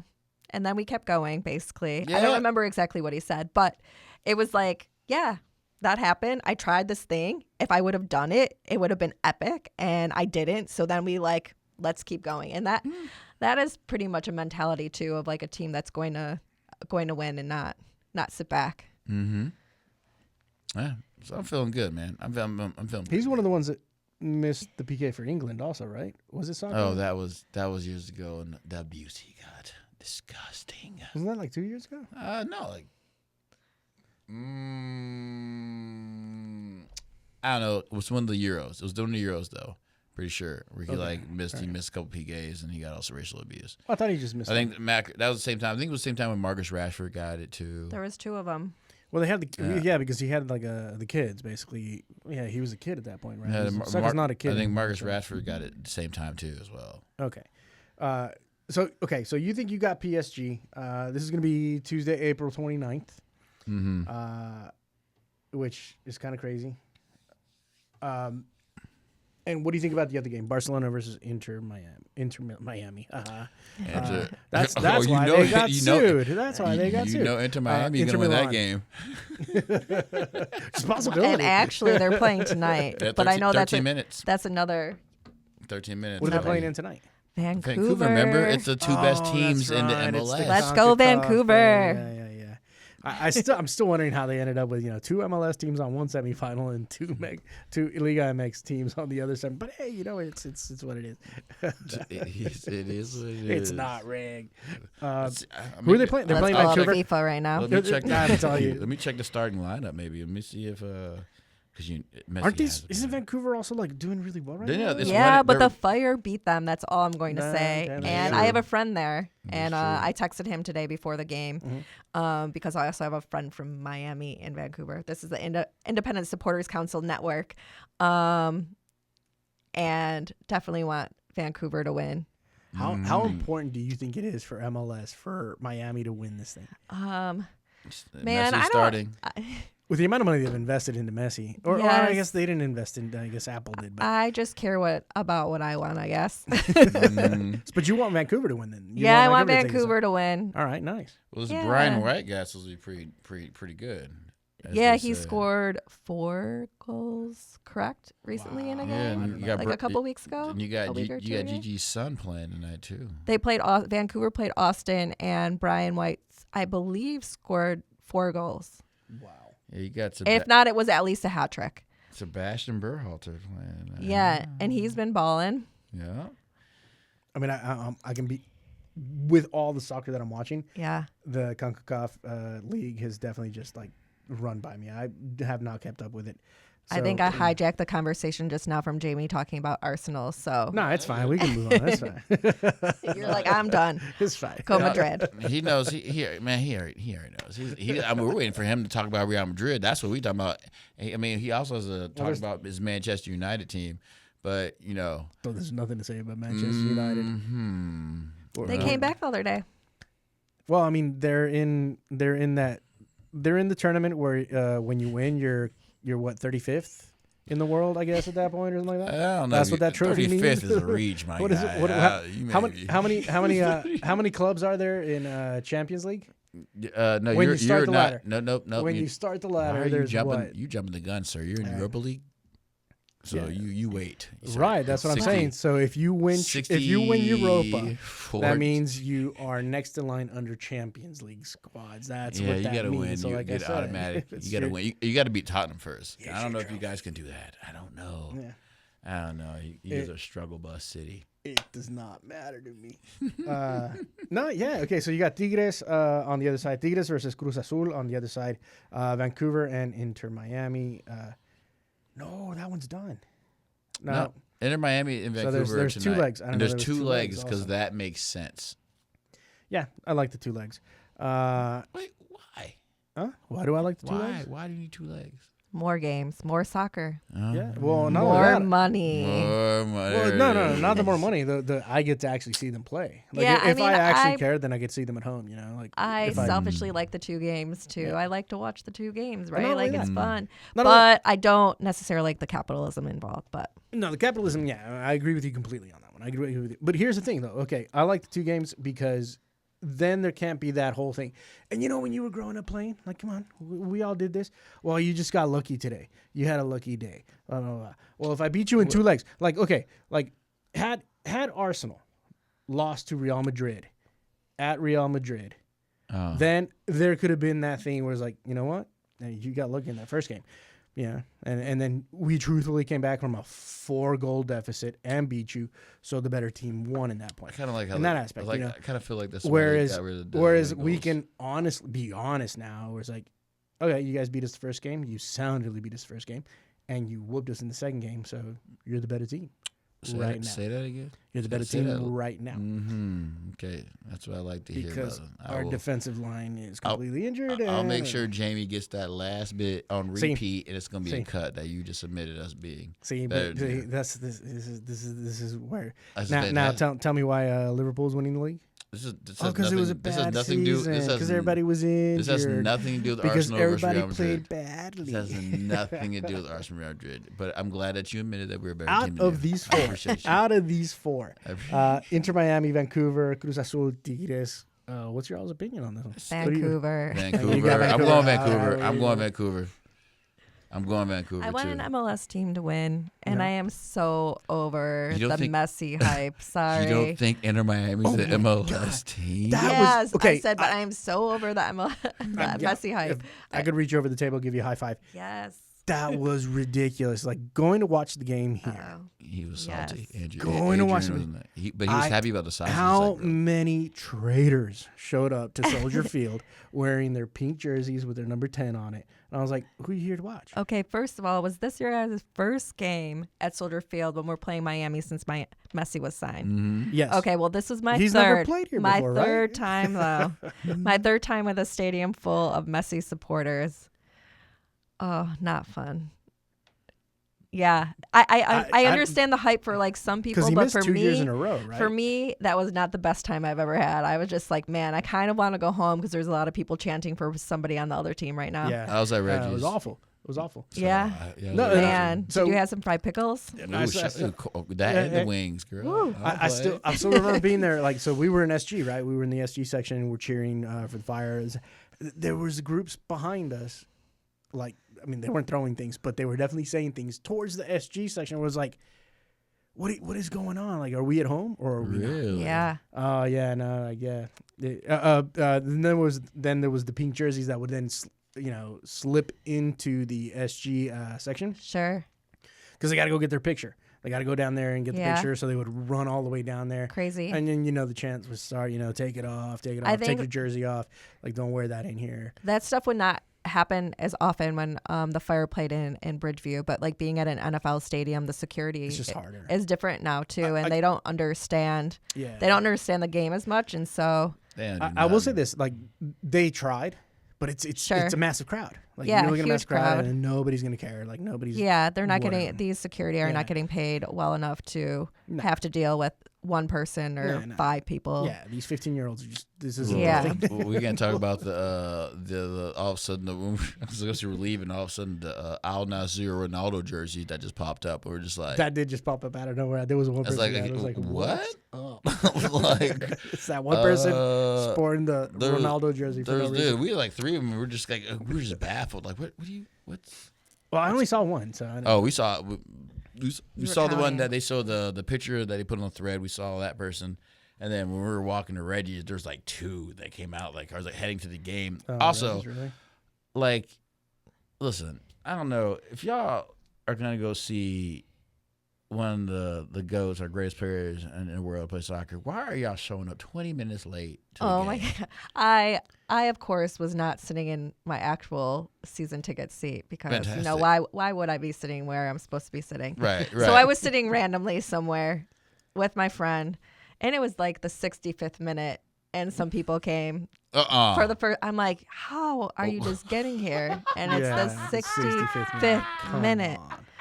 Anyway, I moved out of the way, right? You know, as I should. Did they show, like, did how they you- show you the What do ticket? you- Like, this is ours. Yeah, they were complaining. There's Oh, this that's whole group of insane. people all moving around. And I'm just like, there's so many empty seats right here too, and just like, yeah, you're spending a lot of money That's to 7 see minutes. Messi play, and it's the 65th minute. Did he play 90? Yeah, he did. He did play played 90. the game, yeah. So- And oh he my didn't goodness. score. He didn't score. He went did off not. post a couple times. He went like That 3 times, I is- think. Crossbar twice, I think. That and then is post once. clown town. Like what? So Okay, but he was also cheating. I'm gonna call it out right now, and Tell us. I was yelling. So the ref would line him up, right? They would line him up, and then he was complaining the entire time that the defenders, the wall was too close, and he kept yelling like, "It's too close, it's too close." It was definitely far enough. Like it was absolutely far enough. So he would like whatever, and then he'd go pick up the ball, and he would roll it like 6 feet back, and the refs wouldn't say anything. And it was like, oh, so you just created another 7 feet, 8 feet to get the ball over the wall. Like, okay. Perfect. All right. That's Yeah. So I was at this game in the fall in Miami. They play New England Revolution, and this is when they had already won the Supporter Shield. But this is when they're at the home game getting the Supporter Shield. And so I got to meet all these Miami supporter diehards and like hear their experiences, right, with Messi being there. And in a lot of ways, right, they're happy he's there, but a lot of ways they're frustrated too, right? Because one, their supporter section got smaller. The Miami front office made their section smaller to fit more casual supporters, right? those ticket prices. Yeah, exactly. And then even in this experience of like being part of handing off the shield, right? It's a supporter shield. So let's say the Fire won or any team won in this league, right? They would take the shield and go to your supporters and celebrate with your supporters. But because of Messi and Suarez and whatever other big names, I especially think Messi, right? They took a photo with the shield at about the 18-yard line, like with the supporters behind them, instead of actually like being in the section with like your supporters, your day ones. So that was like a really interesting experience for me, and just see it all. Day one, Inter Miami. Yeah, like a few years ago, but oh, okay. I was like, shit, ain't no day one Miami fans here. Inter Miami Messi fans. like day one MLS Oh, Miami. okay, that's okay. I got you. I was No, like, all right, yeah. my bad.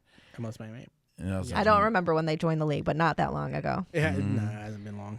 That's what I was wondering. Like, I didn't know he had played at Soldier, or he was He did. destined, because he didn't play the last 2 years. Right? No, and we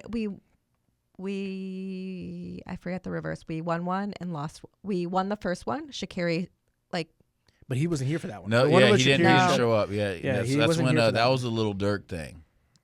yes, Yes, yeah. yes. And then that was even all debacle. And then the first one that I remember was like the first year that he was supposed to come here. And if I recall correctly, I thought it was, I thought it was an international friendly or a game. Well, that he's he been was here for other. He's played at Soldier Field a few times. But not I for saw him Miami. play. Yeah, but Yeah. not for Miami. Because I remember the first year he was supposed to play here, it became just a mess for the Chicago Fire administration, simply because, of course, Messi's going to play here. They brought him to Miami. He's going to play here. People just send me tickets, give me tickets. Yeah. So the prices skyrocketed. And I remember calling my ticket agent at the time, and you could hear the phones and people just like crying in the background, not knowing what to do because the phones were just blowing up the entire time. And I was able to transfer a bunch of my other tickets from other games over to that game, whatever. And then people paid huge prices for him, to go watch him, and then he didn't play. And then I remember that became just a mess for them because people are like, give me my money back. Like, I sorry. I want my money back. Like, absolutely not. How is any team supposed to predict a player being injured? And I also just don't like in general that MLS is capitalizing off their marketing, the big name. And I get it in a lot of ways, but it doesesn't mean I have to like it. Yeah, there's I understand you may not know if you have an NBA ticket and back in the day, right? You paid for your NBA ticket. Michael Jordan didn't show up. Fine, you paid for your NBA ticket, but they didn't jack the prices up $600 to go watch Michael Jordan. It was like, okay, well, if you're gonna do that, then give me my money back. Well, I mean, they even started slashing tickets. So they didn't think he was gonna play this time. Right? Yeah, they started. I'm assuming that's what happened. I don't really know, but yeah, the tickets were around $200, $300, and then it was like, oh, $99. Yeah, and the upper, right, they started opening at 300 level and 400 level, and I thought they were, more expensive than normal, but they weren't insane. Nah, yeah. We'll talk about that. The Messi effect here in a minute. You're listening to WLPN LP Chicago 105.5 FM Lumpen Radio. You are listening to Lumpen FC, and we will be back shortly.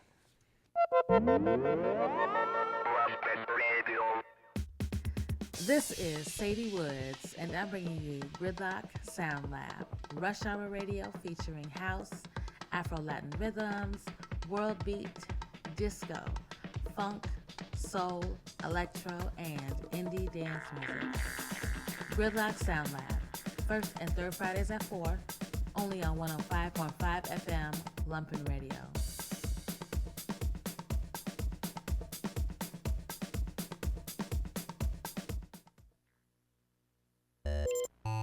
Weird Lady Music is now on Lumpen Radio every first and third and sometimes fifth Friday of the month at 7 p.m.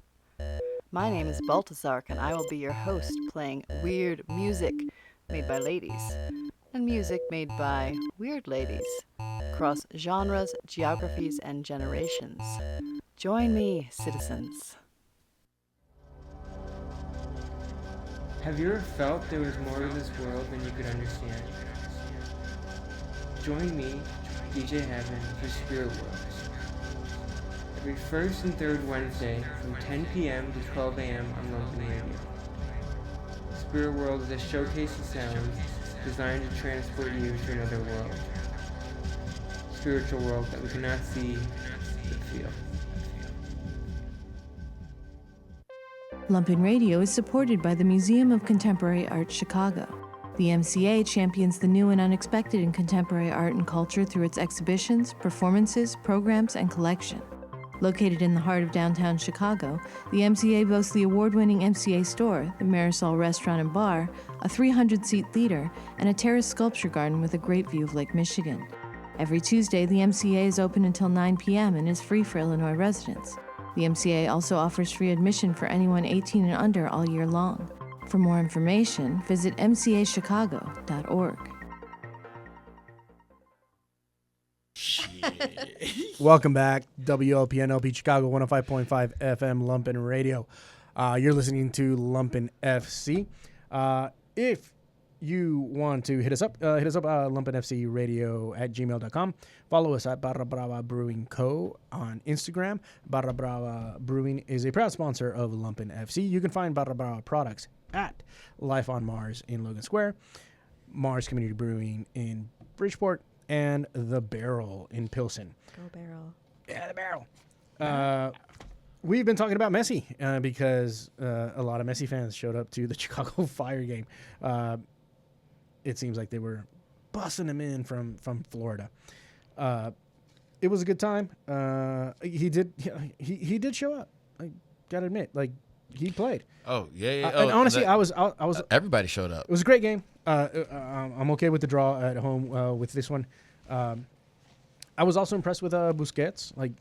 At his age, doing that, what was it, 80? I think he got subbed out like around 80th minute. You guys went to the game. We had a great tailgate, and then by great tailgate, I mean those jalapeno cheddar sausages. And the tailgate game is getting better. And then oh man, we're gonna be killing. And then then I went to Reggie's, and I tried to watch it on my iPhone, and then those like the alert shots took over, and I went home. But I know that we didn't score, but I mean, there was highlights. I mean, you said you hit the post. You said Messi played 90 minutes. So he hit crossbar twice, I think, and post once. Carlos Terán. Yeah.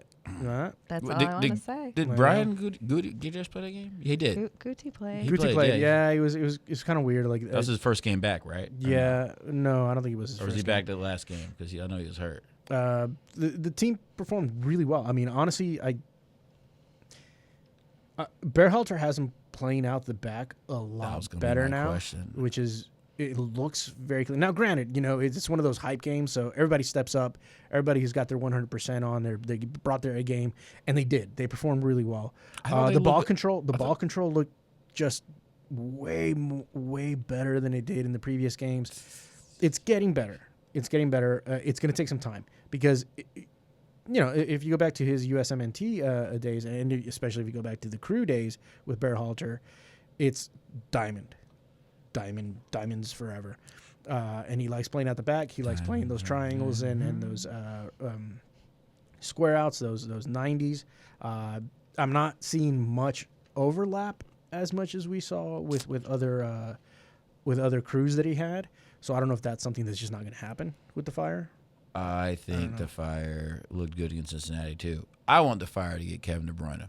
I think he'd be fantastic here. We're there. Yes. Are we? I think because he's old and like kind of got dustiness. Do you think MLS will allow Kevin De Bruyne? Oh well, wait. Miami's the one that has rights, right? No, he passed them, and everyone else says they broke, and the only team that has money is Chicago. Exactly. That's the we. Do we have money or do we have Tamgam? No, we have money. I don't know. We're the only team that has Either money. way. Yeah, we are literally the only team that has money. Supposedly, because I love how the rumors was like, yo, he loves San Diego. You go San Diego. And then it was like, Inter Miami goes, oh, we have Discovery rights. And then it was like, oh, well, Inter Miami's not really interested. And San Diego's like, oh, yeah, we can't afford him. There's literally only one team that can really get him, baby. Okay, I mean, right? Dax said he's coming, or that would be like the best solution. It. Dax. I trust Dax. I trust Dax. Goat. I trust Dax. Goat me.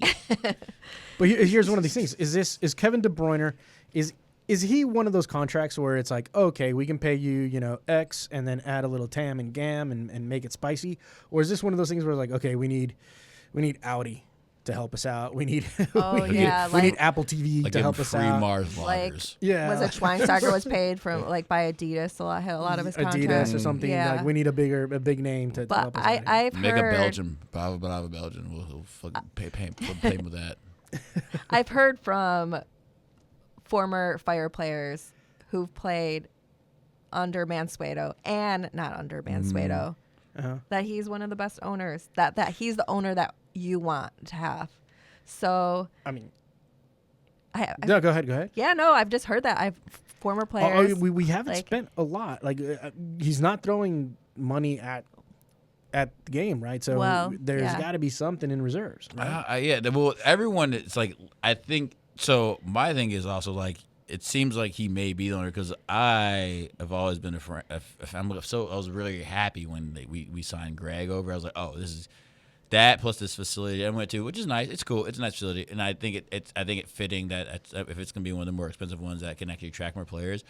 So yeah, it seems like he is spending his money, and like, listen, like we have gotten better, man. I like Bamba, man. I like our team.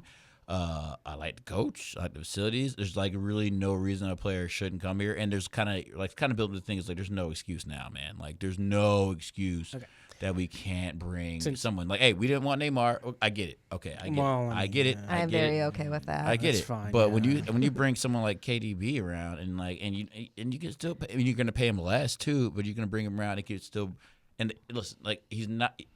There's the only team that's supposedly interested in him is Chelsea, which I think is a bunch of baloney. He man, that's an old man right now, and but he's an old man that can still do well. Chelsea's interested in everybody. Yeah, I know. So that is kind of means to everyone. So I feel like this is the perfect opportunity. It's this is now. We're not horrible. We can get a midfielder, and it's Chicago still. Yeah. People want to come here. Yeah, and that's really what we. I'm sorry, but that's really what we need. I don't think we need a forward. I think we would need just a general in the midfield. Okay, so here's the question, because I knew you were going to say something like that. Here's the question that I have though. We saw how we started the season semi-injured. We didn't really start with our starters, with our starting team. We've seen what it's like now that they started coming back. So do you invest this money on one player, or do you invest on strengthening that bench up a little bit more with 2 or 3 players?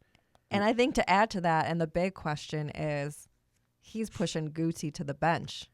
So does that take away from his development, or does it help his development, playing with and under his leadership? So I think there's a lot of questions there. I think he plays with Guti in the midfield, and Kellen Acosta plays behind them. So we're having 5 up top, basically, 3, a 3 up top. 3-5-2. I don't know if he's going to make that. I don't know if Berhalter is going to make that switch. Yeah, what are we playing? What's the formation we're playing right now? He runs diamond. 4-2-3-1. So what? Well, he does switch it up. He did come out with a 4-3-3. Because Guti can play on the outside. Guti doesn't have to be necessarily in the center. So it's kind of up to him, because he's quick and he's fast. I would still say I would still think Kevin DB is a little stronger than Gutierrez. You know what I'm saying? Sure, so you can still put him on the outside and have him still in the midfield, and they can still work. And then you can still take him out and bring Gutierrez in when you sub him out, or sub any midfielder out. You know what I'm saying? Because he's still good enough, and he's 21 or 20. So you still have Kuipers, Zink. Oh, you got to have the Belgium connection. Bamba, right? Yeah, of course. Mm-hmm, of course. So you have those 3. Mm-hmm. Yeah. And then you have the 2. You have Guti. Maybe and you KDB. Yeah. KDB, yeah.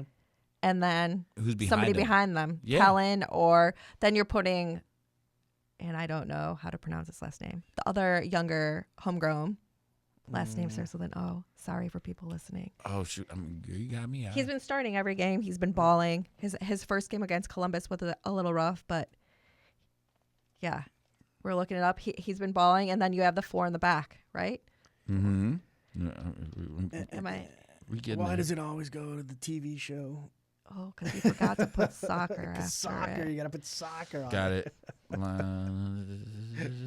That's amazing, MLS. Oh my God, that beef I had with MLS when they were the Miami game. I was like, this is the only Inter Miami is the only team that can. Barlow is forward. Oh, last name. Number 35. I don't know. I'm guessing. I'm really embarrassed by this. So it's all good. Oregel? Yes, correct. Okay. Oregel or Rosario. They're both midfielders. So he would be pushed out then. Instead of Guti, he would be benched. Mm-hmm. If you're starting Kellen. Yeah. Okay. I see what you're saying. Yeah. Yeah. I mean, of course, there's going to be adjustment, right? And that's fine if you're getting a player of that caliber. Yeah, I agree. And I mean, honestly, man. Also, I'm looking at Zicker Nagel. So, I feel like I feel like Guti can play. I do think his best position is center attacking mid, but I feel like he can play on the wing as a midfielder, and he can play as an attacking wing as well. Was it sure? Goodman that was playing CB. He's playing in the Miami game. He's playing left back. Left back. Left back. Who was our CB in that last game? It was Carlos Turan, and it was Elliott. Yep, Turan and Elliott. They played the center back, and they switched. Glasgow. They switched sides. So I was really impressed with our center back. I don't know. So Carlos Turan usually plays right center back. It wasn't Turan. Elliott. So they Elliott, switched. Yeah. Okay, so Carlos Turan usually plays right center back, and Elliott usually plays left center back, but they switched to have Carlos Turan mark Messi, correct? Actually, no, it was Gutman. It was Gutman that I was really impressed with. And I'm assuming because of the way it was rotating, he always ended up on the backside of that pass back. Sure. And Omari Glasgow was balling right. He's a winger. His control was really good. Gutman's or Yeah, the way they were able to like just switch sides and go back and forth, side to side on that back line was, I was actually really impressed because I hadn't seen that in the Chicago Fire 4 years, 5 years. So that looked good, and I'm going to put that on Bearhalter. You know, that's a good job on developing that style and just putting like confidence in the players again too. Like that's huge. Yeah, no, the on the touches, even when they were getting pressure from Suarez, when they were getting pressure from Busquets in the midfield and so on, you could tell like, okay, they weren't really phased. I mean, yeah, you know, Suarez is coming at you, your hair is definitely gonna, you know, jump up on the back of your neck, but nah, the passes were clean. What's his name? Brady, just fantastic. Good control. Like it looks impressive on the back line right now. So if we do bring in De Bruyne and just solidify that spine, I can give it to you guys. I mean, even if he doesn't start, like I feel like for like I don't think we're going to pay a lot for him as well. I don't think it's like you're going to break the bank for him. I mean, as we're well, looking maybe also a 3-year contract. You know what I'm saying? But it's also I feel like out of all the like I don't know guidance, like I don't know, that'd be kind of dope to have KDB. Here, he's another Belgian forward up there. You know what I'm saying? It's not like he's not gonna have any homies there, but and it's like we have the $100 million facility. Yeah, the best facility in the league. So come on with it. Like come on, man. Like come in. Oh, Vancouver almost scored. Oh, just I within the first. Watching. Yeah, I got the live update, y'all. Vancouver and Miami. The CONCACAF Champions League's going down. Champions Cup. Champions Cup. So, yeah, I got the first leg going on over here. So, if everything happens in the next 10, 15 minutes, they score, I'll keep you updated. Yeah. So, but Vancouver definitely almost just scored and probably should have. But, you know,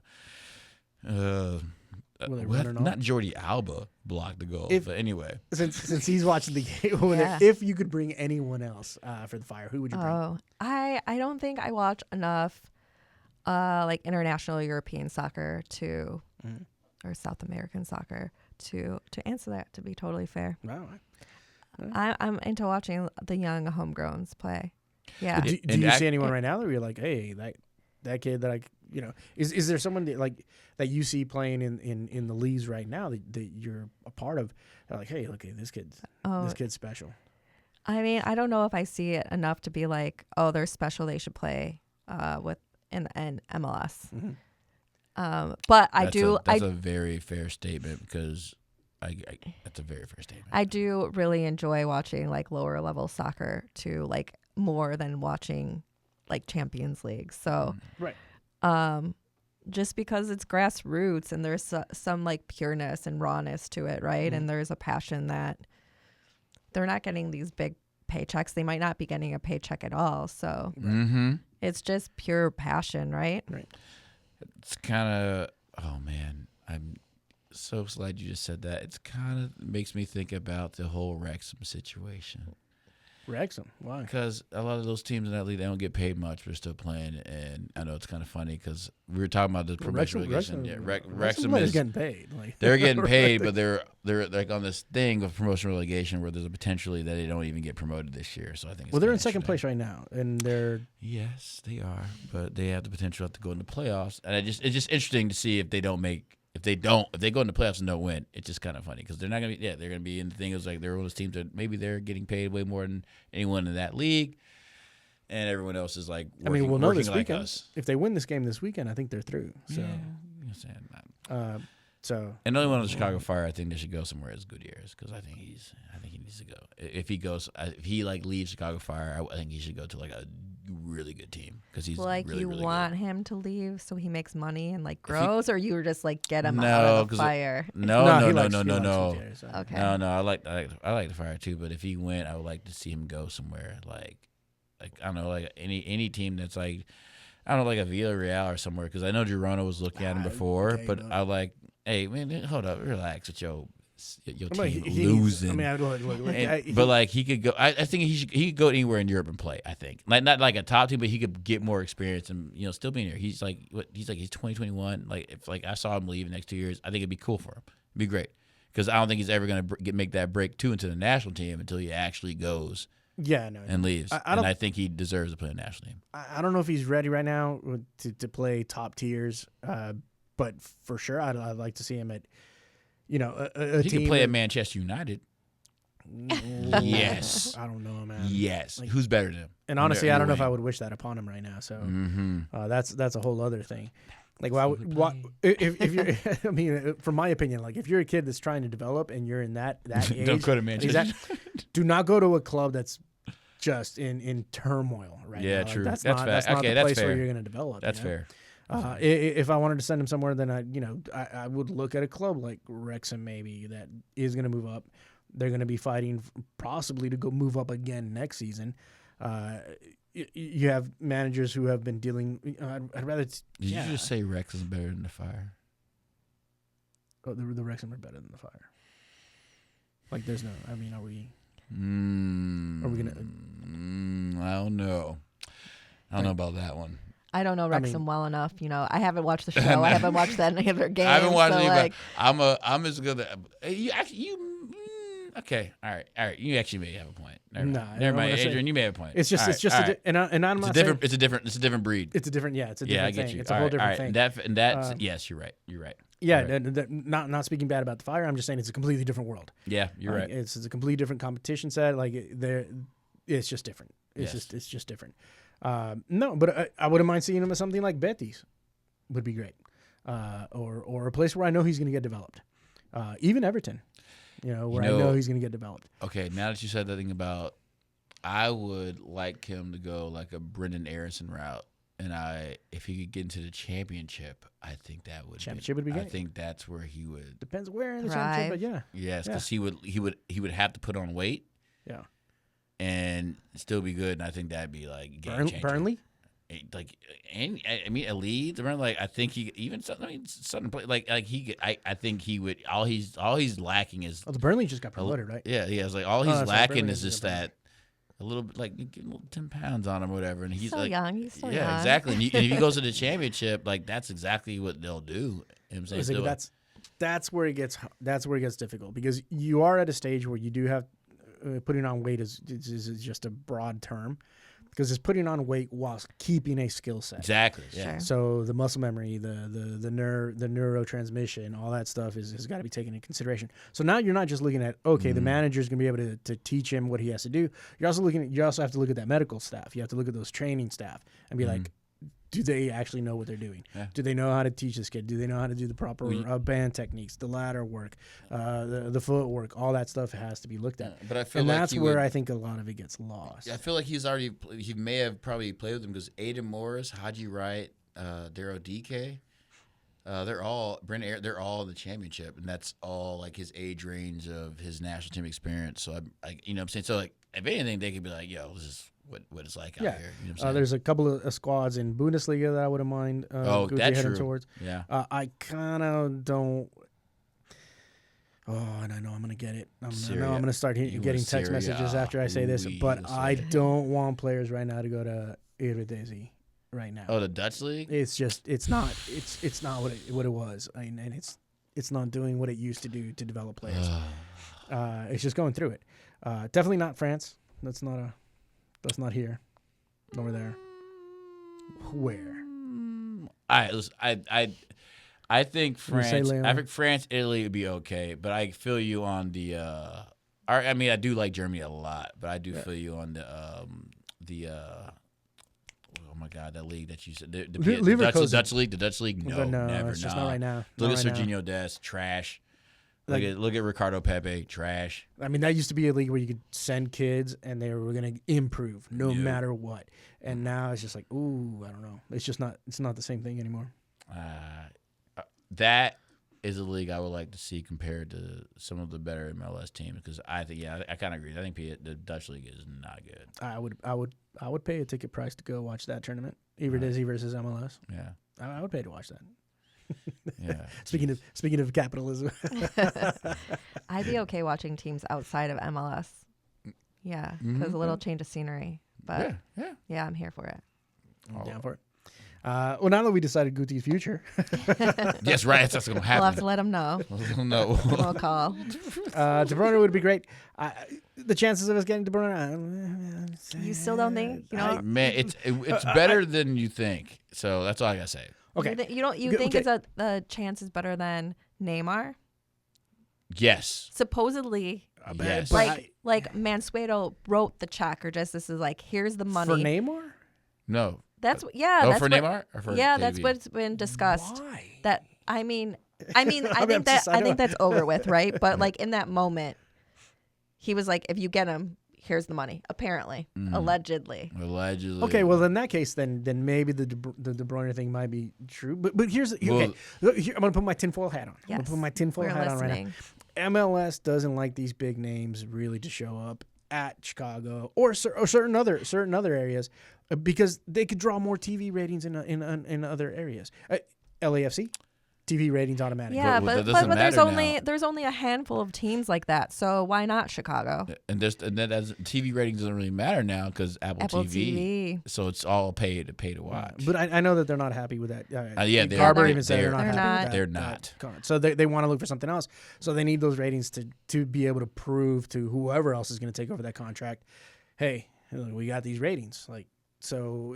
So only ratings of like a few of the teams matter then? I don't know how this works, so it's a genuine question. But I actually, so that is actually a good question because Florida, I think they focus a lot on Florida, California. I think New that's York, kind of one of the reasons clearly, why they're not really Texas sometimes Texas-ish, they did a little bit. Yeah. Well, so I think that was like the recent, maybe a little bit of an article which was said where it came out was like, yo, they want to get out of this MLS deal because they're like, there's not like we need to be on a Hulu or basically your Fox Sports, all the channels that YouTube, you need to be on the access there because they're like not everyone wants to watch Apple TV.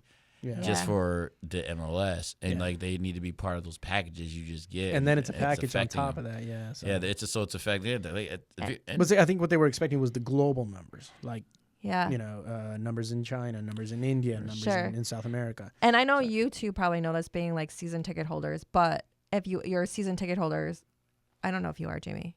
I'm not yet. Season ticket holders too. You get Apple the TV. Fire. Yeah, you get Apple TV, Fire, and you could give access to you get 4 the other free, people. the free. Oh. So if Adrian didn't give you access yet, well, it's funny. I already have MLS, but I just got a. It's funny. I was telling him, I was like, if we want to get one, I guess DraftKings was like, it was weird. It was like, if you just bet on an MLS game, they give you MLS season pass, the season for free. So that's the situation. I'm like, they're in even that. DraftKings is involved. Like, come on. Like, I know. So that for me is like, that's where Apple TV's in, where they're just giving out this subscription if you make a $5 bet on like. because numbers are low. Yep. Pump those numbers. And I know with the Independent Supporters Council, we contact Apple TV or the rep through MLS regularly to have meetings and give feedback from like the supporter perspective, right? You can't just go to a bar and say, hey, turn on Apple TV because we want to watch this game. Yeah, no. And that was the same thing that happened with Mars. Hey, but that was the same thing that happened when ESPN Plus started too, right? That you couldn't just walk into a bar and say, hey, can we get this game? But now you kind of basically because like low-key a lot of places are just doing what some other bars are doing by using basically their household accounts and going through Hulu and blah blah blah. But like, now it's like if you go to certain places, we have all those because everything's kind of all the packages are together. You know what I'm saying? So people are just using like their personal like Hulu accounts that they already have all that stuff for. So it's like easy to do stuff like that. Like I'm pretty sure most bars, even like you just go in those apps and just get your own account. And you just go through that way instead of having like DirecTV and all that jazz. Yeah. Everyone's just using their own personal stuff, so you can have all that. Sure. It's like, I mean, even when I went to like maybe West Coast, other places. I think maybe like the embassy was using like I don't know, DirecTV or something. But like other places are just like kind of going to like their Roku's and stuff now. I don't think I've ever seen an MLS game at an embassy. You haven't? I don't think I've seen an MLS game. I've seen FYI, soccer games. I've hosted some MLS Cup watch party there. Sirens hosted a watch party there this year. I didn't know that. Yeah. Anyway, I've seen Gooners. I've seen Real Madrid. Yeah. I've seen Barca. I've watched MLS at Embassy, so 100%. Shout out to them. We have remember before we started showing games, we were Saturday at MLS. It was one city tap over here. I guess supposedly, it's like a Fire and the Stars bar, or whatever, not a little tiny thing. So. Yeah. I've never been there. For Sector Latino, yeah. I haven't been there either, and I live really close. Yeah. But Sector Latino goes there often. Yeah. If you guys want to keep up on any of the programs that we'll be showing or any of the events that we'll be doing, follow us at Barra Brava Brewing Co. on Instagram. Hit us up at Lumpen FC Radio at gmail.com. Yeah. If you have any questions or comments that you'd like to do, you can watch us on Twitch at Lumpen TV. And keep in mind, Barra Brava is a proud sponsor of Lumpen FC. You can find Barra Brava products at Life on Mars in Logan Square, Mars Community Brewing in Bridgeport, and The Barrel in Pilsen. It has been great to have you. Thank you so much for joining us, Nicole. Appreciate it so much. It's been so fun. Hope to have you back soon when we talk about what occurs with the Broiner. We'll see what happens. Need updates. Thank you all so much for listening. For listening to us. You're listening to WLPN LP Chicago 105.5 FM Lumpen Radio. Is there a plug that you want to get in real quick? Yeah, really quick. Yeah. Chicago House. Men's home opener is May 17th, and women's home opener is May 18th. So there you go, come out. They're playing in at Elmhurst University, so come out and support some local soccer. Enjoy that soccer, that local soccer, y'all. You're listening to WLPN LP Chicago 105.5 FM Lumpen Radio. You all have a good night. Yeah.